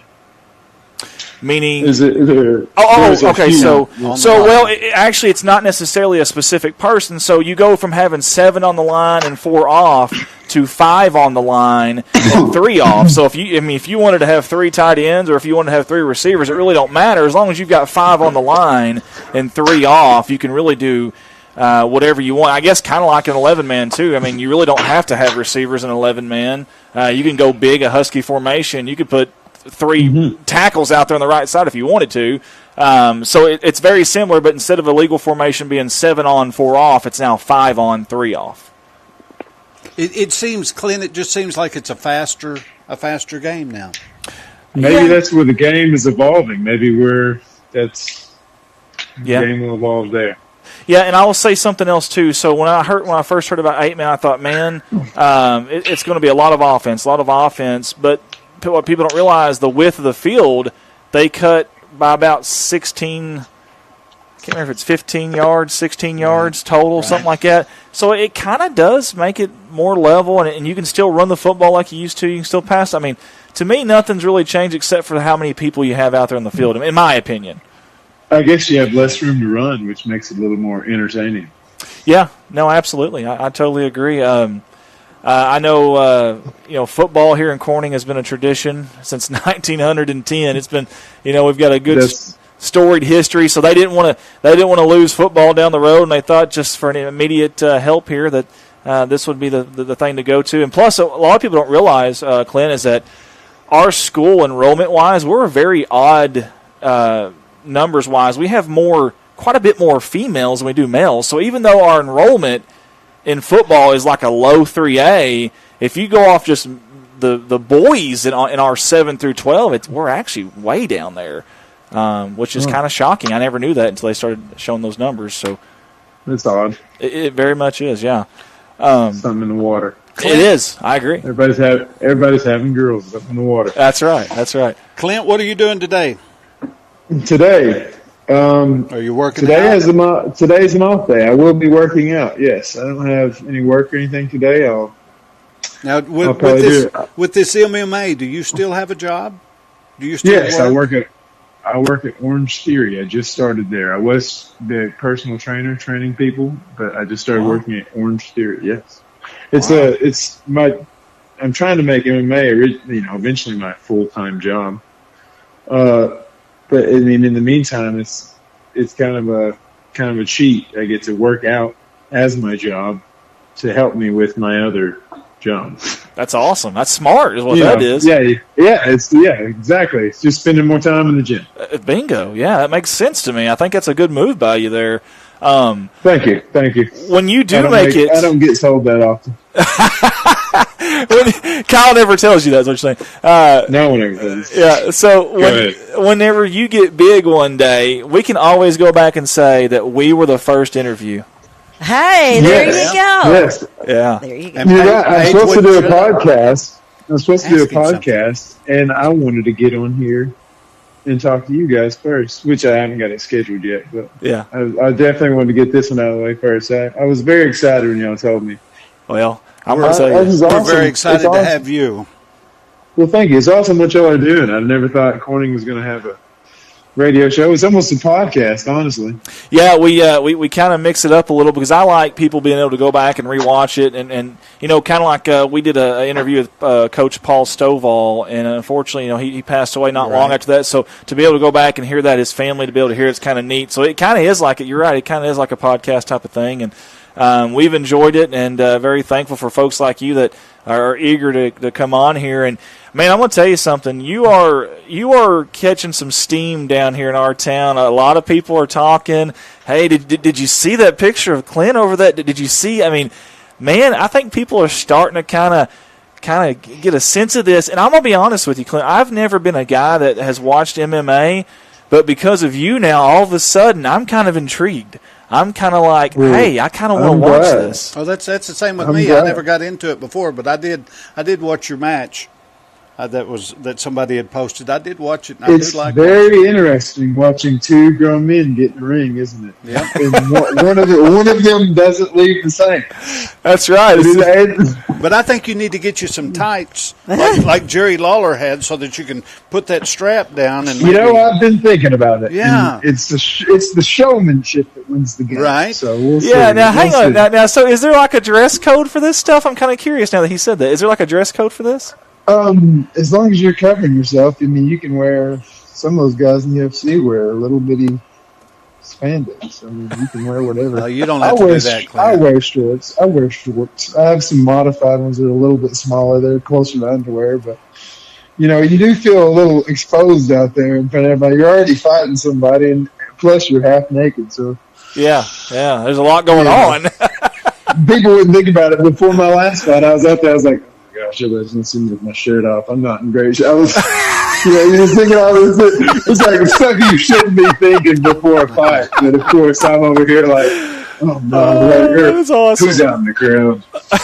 Hey, Clint, you remember where the radio station was?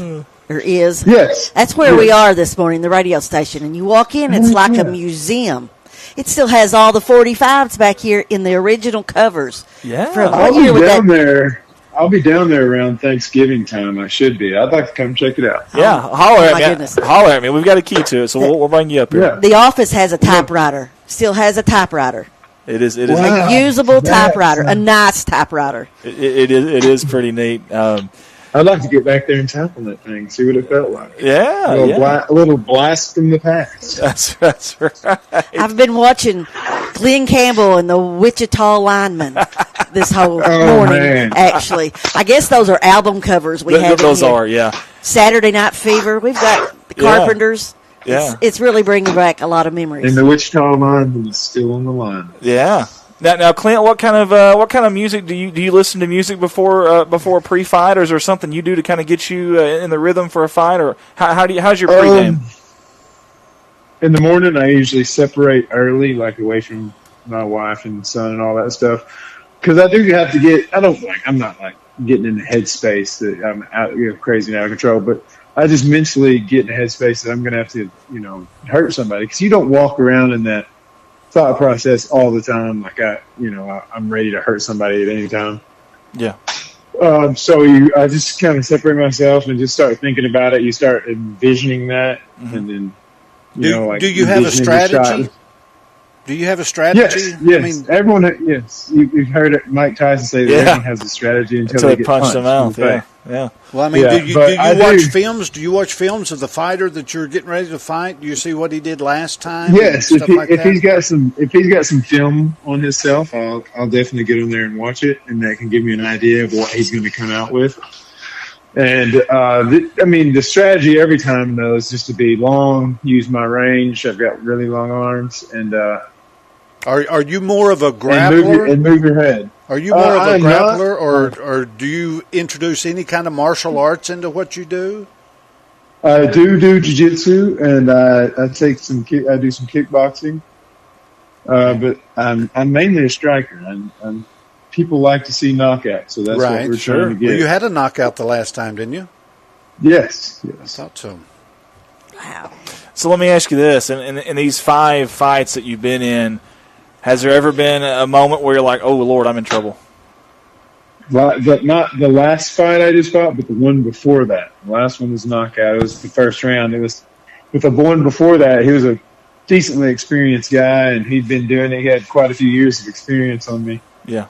And I was like, man, it turned into a dogfight. The last fight was pretty, got him knocked out, got out quick. You can get it over with and get on to the next one. You can less recovery time. But the last fight was the one before that was a dogfight. Yeah. And you get to a point where it knocks you back to your factory settings. You know what I mean? You're in there. You're in there fighting a guy, and you're wore out. He's landed some good shots. I'm like, oh my goodness, what's But no, you pull through there. And Alan is he's helped me training. So forgive my. Go ahead. Sorry, forgive my ignorance on this, but like when you fight in MMA, is there a certain in the heavyweight division? Is there a certain amount of rounds that the fight is scheduled to go before they make a decision? Is there a certain time frame on those rounds? Usually, a regular fight is like 3 5-minute rounds, and then a title fight will be 5 5-minute rounds. Okay, so I guess that kind of happens quick then. Which I guess 5 minutes is a pretty long time, though, to be fighting somebody. Well, it is if you're in there fighting. I bet it is. It's a long time. It's like you could jog for 5 minutes and that wasn't too bad. Yeah. Somebody's in there punching at you. So, do you have a pretty good fan base that's able to come watch you? I mean, obviously, mainly all your family and friends, I assume, are still over here, right? Yes. Or do you have groupies that come just to watch you fight? No, really. Not yet. Not yet, but I just wondered if you had people. Not yet. Well, when we get those T-shirts out. Usually the fights are pretty packed out, though. They put on good shows down here. It's a bigger sport than it is in Arkansas right now, which I'd like to change that. Yeah. I'm Jonesboro. They could have good fights there if somebody wanted to go down and promote and put stuff together. That's all it is. It's just somebody putting it together and getting the right people there and getting in touch with the right people. Now you do exactly. You do MMA. What else is there out there? MMA. There's MMA, boxing, kickboxing. They have jiu-jitsu tournaments. Okay. I have had a few boxing matches. I'm 4-1 in boxing. Wow. I think. Daggone, that's impressive. Wow. Man, that is impressive. I'd like to get some more boxing matches. I'm trying to go either way. I mean, whichever one I think is going to take off first. Yeah. So I've been doing a little bit of both. Maybe we could get Butterbean and you. I tell you what, I don't know about that. Huh? He's like 60 now, isn't he? 60, like that's old. He is like 60, but if he's got any of that power left, I don't know. I'll be ducking and dodging. Oh, that's awesome, man. What was that in dodgeball? Duck, dip. Yeah, that's awesome. Yeah. If you can dodge a wrench, you can dodge a ball. That's right. Man, I'm so intrigued by the MMA stuff. I really, really am, and so I guess now, again, you mentioned that it is pretty exciting. I wouldn't necessarily say like I do enjoy it, but if I wasn't trying to make money at it someday, I wouldn't be just doing it for fun. Yeah, and so exactly. I do enjoy it though. It's very intriguing. What's the biggest? Go ahead. Go ahead. Oh. What's the biggest venue? What's the biggest venue that you fought in so far? The Pensacola. It was like a Pensacola Bay Center. It was in Pensacola, Florida. It was a pretty nice fight. It was a boxing match. I enjoyed that. That's awesome. It was a big arena. It wasn't packed out, but it was a large arena, so it kind of had the feel and the lights were on and the vibe of like if you'd be fighting there, and it was just it was a big room, but all the attention was on us. So, wow. I don't really necessarily enjoy attention like that. So it is weird on fight day. It's like everyone in the room is looking at you. It's weird. It's weird to be. It's also weird to be thinking about that when you're about to go fight somebody. But those are the thoughts that run through my head. I don't know about everyone else, but yeah, you'll get there, Clint. You'll get there. Man, I tell you what, we would love, and I don't know how we'd ever do it because I'm sure other people have already got this clamped down and locked down, but we would love to come live stream one of your fights. That would be so cool. That would be so neat. I don't know. Next one you get, if you can think of it, with all the other stuff you got going on, ask them if we would be able to do that because I promise you we'll make the trip to get that out there. That would be awesome. All right, for sure. I think they do video the fights, but I think we could do that. You and Rich could come down and Miss Cat, and then Miss Cat. Oh, Miss Cat. Oh, well, I did watch him grow up. Well, I did too, but I never got called Mr. Martin. Oh, that's awesome. She was a teacher. Yeah, she was something. So she still has. Yes, she was. She was something.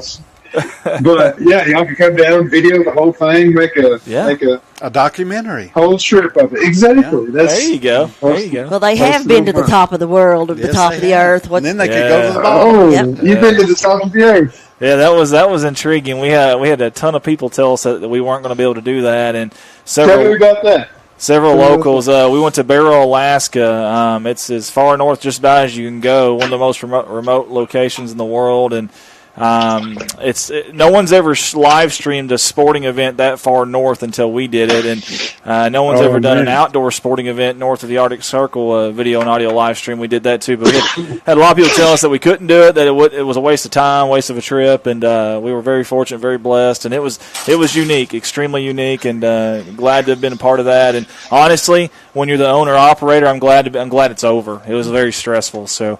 That's amazing, though. You didn't listen to him. No, man. We don't do good with people telling us we can't. We never have, and it kind of feeds the fire a little bit. Yeah, and of course you're competitive. You know all about that. I'm sure there's probably people thought you were crazy when you wanted to go box and MMA, and here you are. You're undefeated. People right. Yes, exactly. People, they're mean in there. They're not like they'd say the silliest stuff, but they'd be serious. Like, no, I don't know if you're mean enough. They're going to be in there trying to punch you.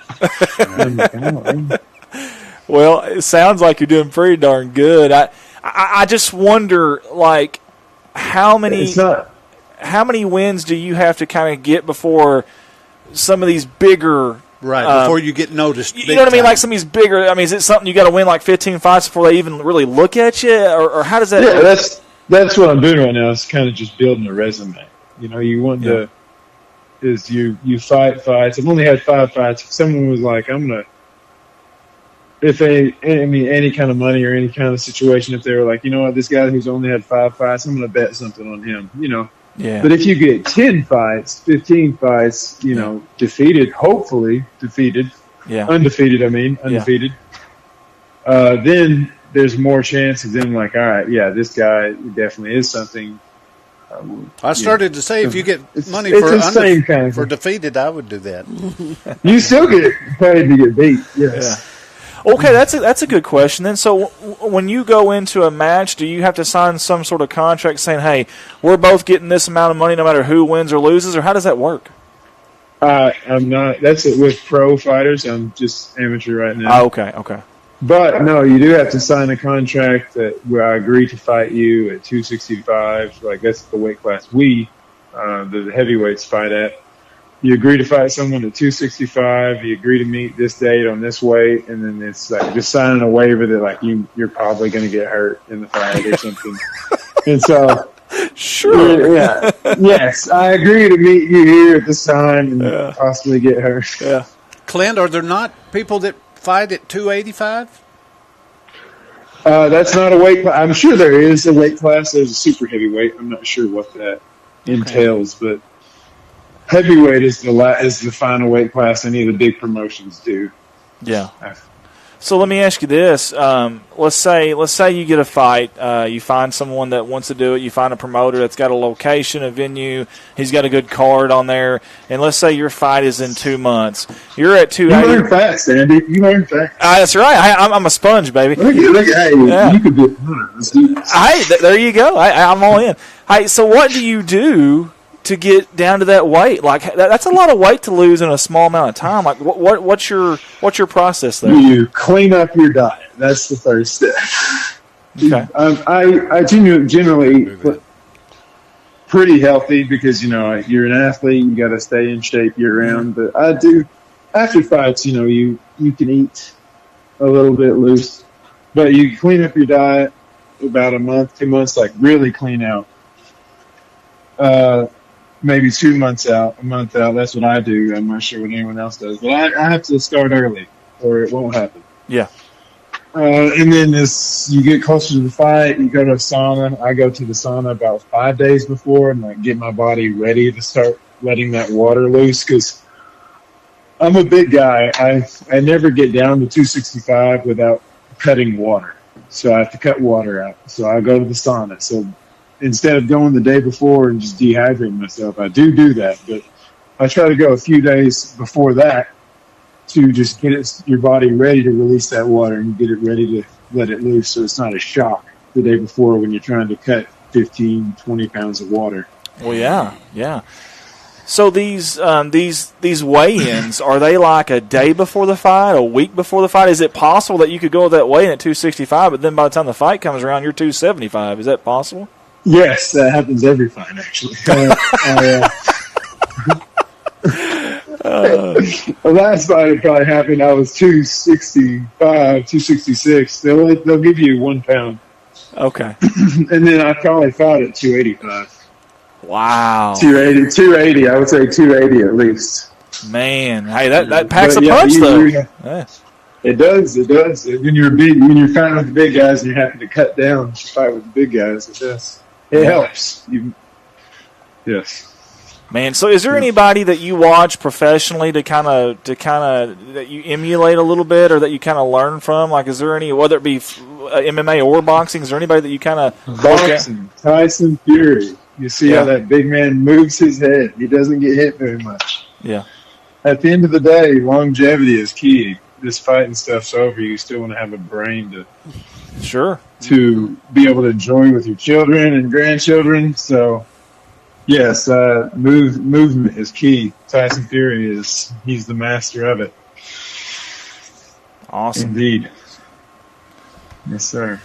Well, man. So Corning's going down to where to play tonight? Well, they're going to play Izard County, which is the defending 8-man state champions from last year. Is that in Missouri? Yeah, I know. Well, that's what I thought, too, when I first heard it. No, it's in Brockwell, Arkansas, kind of between Salem, Ashflat, and maybe Batesville. It's kind of in the middle of nowhere. It's not the end of the world, but you can see it from there. Okay. It's about what's a 2.5 hour drive? It's not in the world of Alaska, but you can see it. Yeah, that's amazing. Showing to Alaska. What made you want to do that, Andy? Man, 4 years ago, I had a guy that was from Paragould, Arkansas, that had moved up there to teach, and he had seen one of our streams. He's like, "Man, you guys have a really good stream." He's like, "Nobody has a stream like that." And we got to talking, and next thing you know, he's like, "Man, I'm from Barrow." Or he said, "I'm living in Barrow now during school year, and in the summer I'm back here at Paragould." He said, "Dude, it would be really cool if you went up there and streamed." He's like, "I don't know if you could do it, but no one's ever done it." He said, "I could get you a little in." And I'm like, "Okay, I don't even know where that's at." But Alaska doesn't sound like all that interesting. Well, I seen a documentary that ESPN or NFL Network had done, and the story was so riveting. It's like, that is really interesting. Like, football saved their school, saved some of their kids from dropping out, and alcohol abuse and drug abuse that. Oh, yes, definitely. In those small communities like that, so far, we're so secluded. Yeah.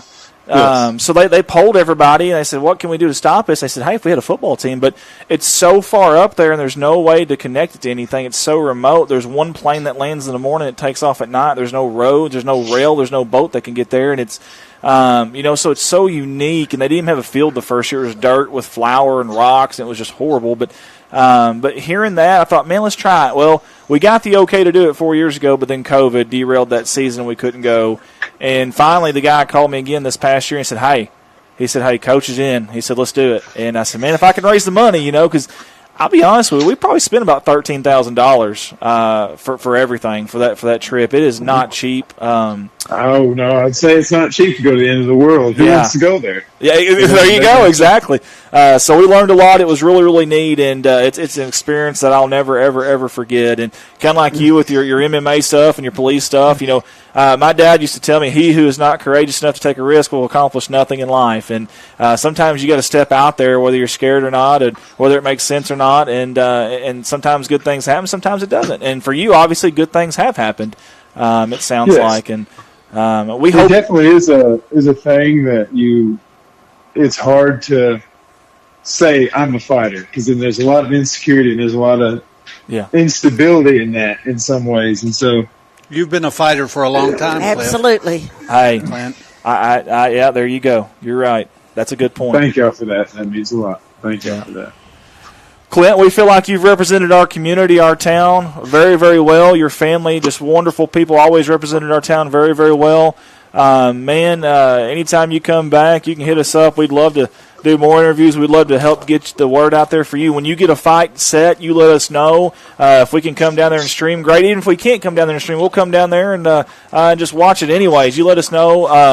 I assume you sent the website to me. Yes. Okay, good. I will when we get off the phone here. Okay. I didn't want to accidentally hang up on you. I totally understand, man. Totally understand. Before we go, is there anybody that you want to say hi to, maybe a shout-out, and also anything, any closing remarks? I just want to say hi to all my family and friends there in Corning that I might not get to talk to or see as much. And closing remarks, I hope Corning beats the number 1 team tonight. Amen. And upsets 8-man football. There's a new team in town. I like it. I love that. Well, guys, that is Clint Harvey doing amazing things, always has, still is, and down there in Louisiana. Yeah, down there in Cajun country. So the food's better down here. I'm not Hey, Clint, do you eat boiled peanuts down there? No, I did not. You don't eat the boiled peanuts? I don't like boiled peanuts wherever I'm living. It don't matter where you're at. No matter where I'm Well, Clint, we appreciate it. God bless you, brother, and good luck with everything. Just keep us in the loop. Thanks. Guys, we'll be have me on, guys. Absolutely. Guys, we'll be back with some closing remarks after these words from our sponsors.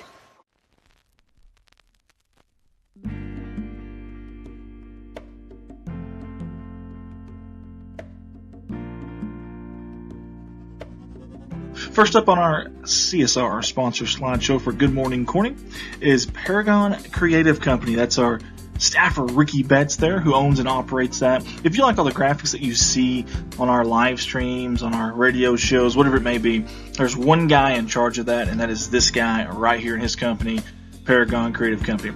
Get hold of him at 870-919-6997. Find him on Facebook, or simply message us here at CSR, and we'll send it to Ricky himself.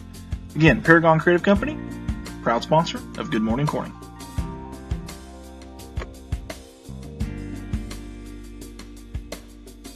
Hey guys, it's Andy Earls with Baldwin Chevrolet. Hey, when I'm not here doing these live streams, these radio shows, I'm at a full-time job. Baldwin Chevrolet, Cadillac in Poplar Bluff, Missouri. Hey, I love the opportunity to earn your business, Mark of Excellence Award winner. Been doing it for 17 years now. I've got 4 lots full of inventory, new and pre-owned. And the majority of those are backed by a lifetime warranty at no charge to you. Shop online at BaldwinAutomotiveGroup.com or call me, Andy Earls, 501-413-9715. Again, Andy Earls, Baldwin Chevrolet, 501-413-9715.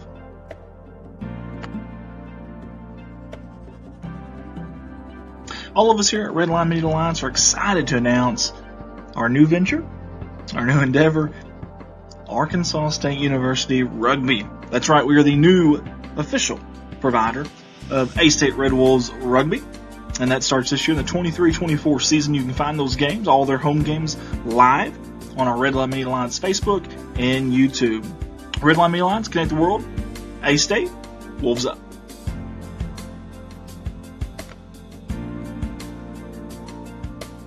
Next up on the sponsor slideshow video is Growing Corning Together.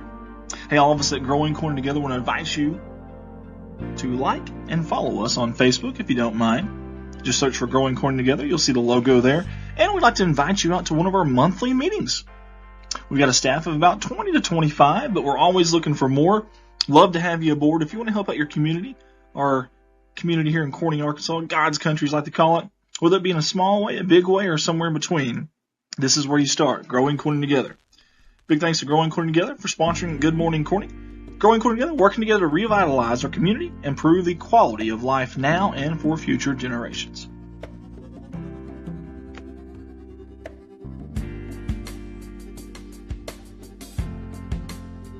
Next up on our sponsor slideshow video is our Corning Sports Report and Redline Media Alliance YouTube and Facebook. I'm not going to pester you about this, I promise, but I will say this. Go to our Facebook. Like us, follow us, go to our YouTube, subscribe. Pretty please? Actually, I'm going to say it a lot. Like us on Facebook. Like us on Facebook. Like us on Facebook. Subscribe to our YouTube. Please subscribe to our YouTube. You're going to subscribe to our YouTube. You got to. You have to. If you haven't, what are you doing? What are you doing? Pretty please. Like us, follow us on Facebook, subscribe on YouTube. Thank you. Last up on our sponsor video slideshow, KBKG, more music, 93.5 FM, Corning's hometown station. I want to say thank you to Mr. Jim Atkins, the owner there, and all the fine folks at KBKG for not only allowing us to use their radio station, but also for allowing us to take up their airwaves and their time. We sincerely appreciate all the support they give us at CSR as well, and for all the support in the community of Corning as well, Corning High School Athletics. KBKG, more music, 93.5, Corning's hometown station.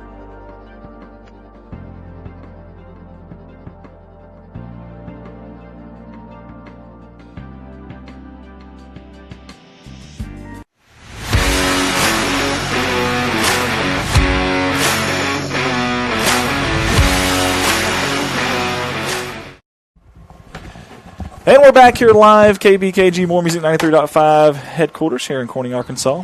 Andy Earls with Paige Cat. We lost one of our co-hosts, Mr. Rich Martin. He had to get up on out of here. First of all, before we close out here, I just want to say thank you. Thank you for jumping on. I know this isn't easy. People think, oh, you're just putting a headset on. But no, there's all this stuff in front of you. You got all these notes that we have. I tried my best to get out of this. I tried even at 7:30 this morning, I was telling them I was having an appendicitis attack. And I wasn't following Nobody was listening I wasn't following So here I am. We're slave drivers by gollies over here. But no, I appreciate you doing that. Also, and I probably told you this before, but I appreciate all that you've done for our community, too, over the years. You've quietly been behind the scenes helping with a lot of different stuff, and anything good in our community seems like you've got your hands there. You've helped out. You've helped start it or whatever. I mean, just like our Growing Corning Together, me, you, several people that kind of started and spearheaded that and still help with it and stuff like that people don't even realize that you've done. So I want to say thank you on a personal level there. Appreciate that. And also for helping us here today too. So I'm hoping this won't be your hoping you're not a one-hit wonder. I'm hoping you come back with us again. Absolutely. Good. So we're going to recap. So we talked to Jennifer Woolard, the superintendent here. I found it interesting. She actually answered a question that I didn't think she'd answer about a possibility of a new school down the road. That was really intriguing, I thought. Yeah, I thought she was really laid back. I couldn't believe how she came in and she was just happy because I have this thing about a superintendent, like Rich said, Albert Brown. Yeah, nobody talked to him. So good job, Jennifer. She did a great job. I thought she did excellent. I think you're right. She was so, like you said, laid back. She was calm, cool, collected, and I'm honestly shocking that a superintendent even said yes to doing an interview like that because she's right. It could open up a whole new can of worms. You don't want to put yourself in a bad spot. So and after that, we had Jim Clifton, and Jim broke some news as well. Absolutely. Great news for the city of Corning and the Booster Club, Corning Booster Club. So Corliss Williamson and Scotty Thurman, for those that didn't hear, are going to be the next banquet here we have at the community center. So the game plan is for May 18th of next year, but that doesn't mean anything. Those things can change. But as of right now, May 18th, that's a big deal. Also, we learned a little bit about trap shooting and things that I did not know, so that was kind of neat. And then we had Mr. Gene Goodman. Holy smokes. Amazing.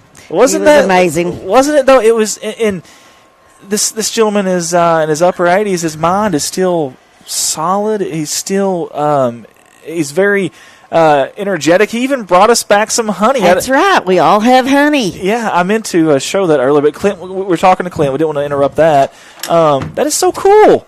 He's an amazing person. Yeah, and I love his outlook on life. Love how positive he is. Big Christian guy as well. I love that.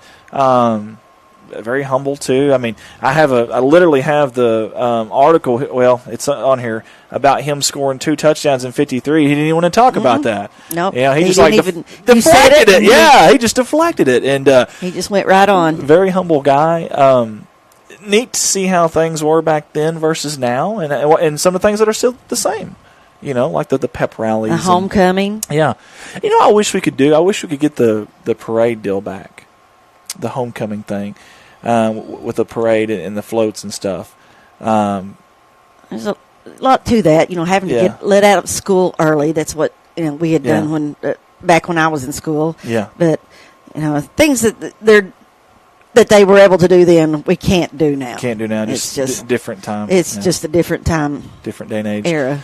So that was really, really cool. Getting to talk to him, hearing some stories, learning some of the coaches that were back then. Them having to run to the football field for games and stuff. That's intriguing. Without water. Without water. That's very intriguing to me. They had 2-a-days back then too, so that's kind of unique. And then, of course, the last one here, Clint Harvey.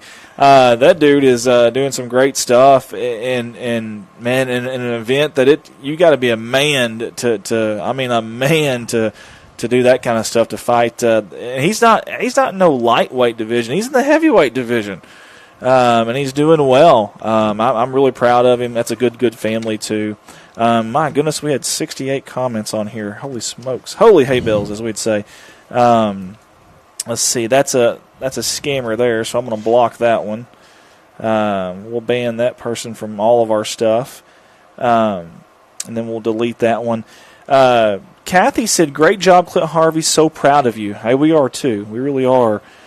Joy Banks said, "Proud to be called your friend, Clint Harvey." Of course, Miss Virginia Harvey, she was proud of you as well. Timothy Baumgartner says, "Nice job, Andy, Paige, and Rich. Interesting interviews. Have a great Labor Day weekend." Hey, thank you, Timothy. I appreciate that. Tim. Joy Banks says, "Paige, Miss Cat, you are great." Love that. Timothy said, "Bull peanuts are the bomb, especially with a cold one." Leverton said, "Food is definitely better." Scott Phillips was talking about the good old days.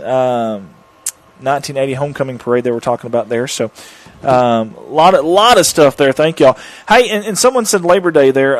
Speaking of our next show, see, I didn't get a chance to do one last week, and I wanted to. And so I'm going to try to make up for that. Off work Monday, and the wife doesn't have anything for me to do in the morning, so I'm going to come up. I know. I'm going to come up, and I'm going to put on a radio show in the morning. We've already got 3 different slots filled, and maybe a 4th, depending on a certain health thing going on. But we've been doing these classes. So, like, we would do class of 75, a group of guys, or class of 80. Well, we've been doing these older classes, and so we've got a couple of fresh classes. A class from, I think, 4 years ago, and then last year's class. So two different sets there. I've got the head of officiating for ESPN, Bill Lamonier, a friend that we made in Barrow. Matter of fact, he was on national TV last night on ESPN. Him and another official that has been a big deal, like officiated in the Big Ten and all over the country. These are like the biggest officials. They're going to be on our radio show Monday morning. They're going to do a phone interview with us, and possibly Marty Burlsworth, Marty and Vicky Burlsworth. For those that don't know, it's Brandon Burlsworth's brother, the All-American offensive lineman that got drafted by the Colts. That was at Arkansas, that passed away. I don't know if y'all seen the movie Greater or not, but Brandon Burlsworth Foundation, all they do and still do, the Burlsworth Trophy, it's a darn college football trophy. It's big time. So they're going to be on the, assuming everything, they've got a little something going on with a family member. That's why they couldn't be on today, but we're going to try for Monday, and then we'll still have another slot or two if we want to. From there. So that will be Monday. That'll be at 8 a.m. Joy Banks says, "Great job, APR." Clapping, love it. Virginia says, "Thank you all for interviewing Clint. Thankful for you all and what y'all do." Thank you, Miss Harvey. We appreciate that. We really, really do. And I'm going to get this. Clint just sent me the website. I'm going to get that on our Facebook page too, and I'll share that too. We'll get that out there, Clint, I promise. So anything at all that you want to say in closing here? Anything that you would want to mention? Well, I've enjoyed coming to the radio station. If anybody's around, they would enjoy just coming in and seeing the museum. I mean, it's really a museum. It really is. I had sent Dawn Cochran some pictures, and she keeps asking me, "What are you doing at the radio station? Why are the pictures?" So I'm going to have to explain that to her when I get off of here. Yeah. But I appreciate the invite. No, absolutely. Thank you for coming. We appreciate you coming. You've done a great job. And then Monday morning, if anybody's around town and while we're doing these interviews, you're more than welcome to come on in and As long as you don't break anything, I don't think Jim's going to care. It is neat, though. You're right. There's so many. I'm looking at Paul McCartney on that side over there. I'm looking at who's been behind us the whole time. Ozark Mountain Daredevils have been. Al Stewart, Jim Reeves. Some of these names I'll be honest, I don't even know. Jim Reeves, I'm not sure who that guy is, but looks like he did something pretty good back in the day. In the pocket, I'm not sure. Is that I don't know what that is. I don't know what those shoes are either. That's kind of an odd. But anyway, so it is neat. It really is. Some really old stuff. I kind of like. Did you see the seats? I think we could see those on our stream.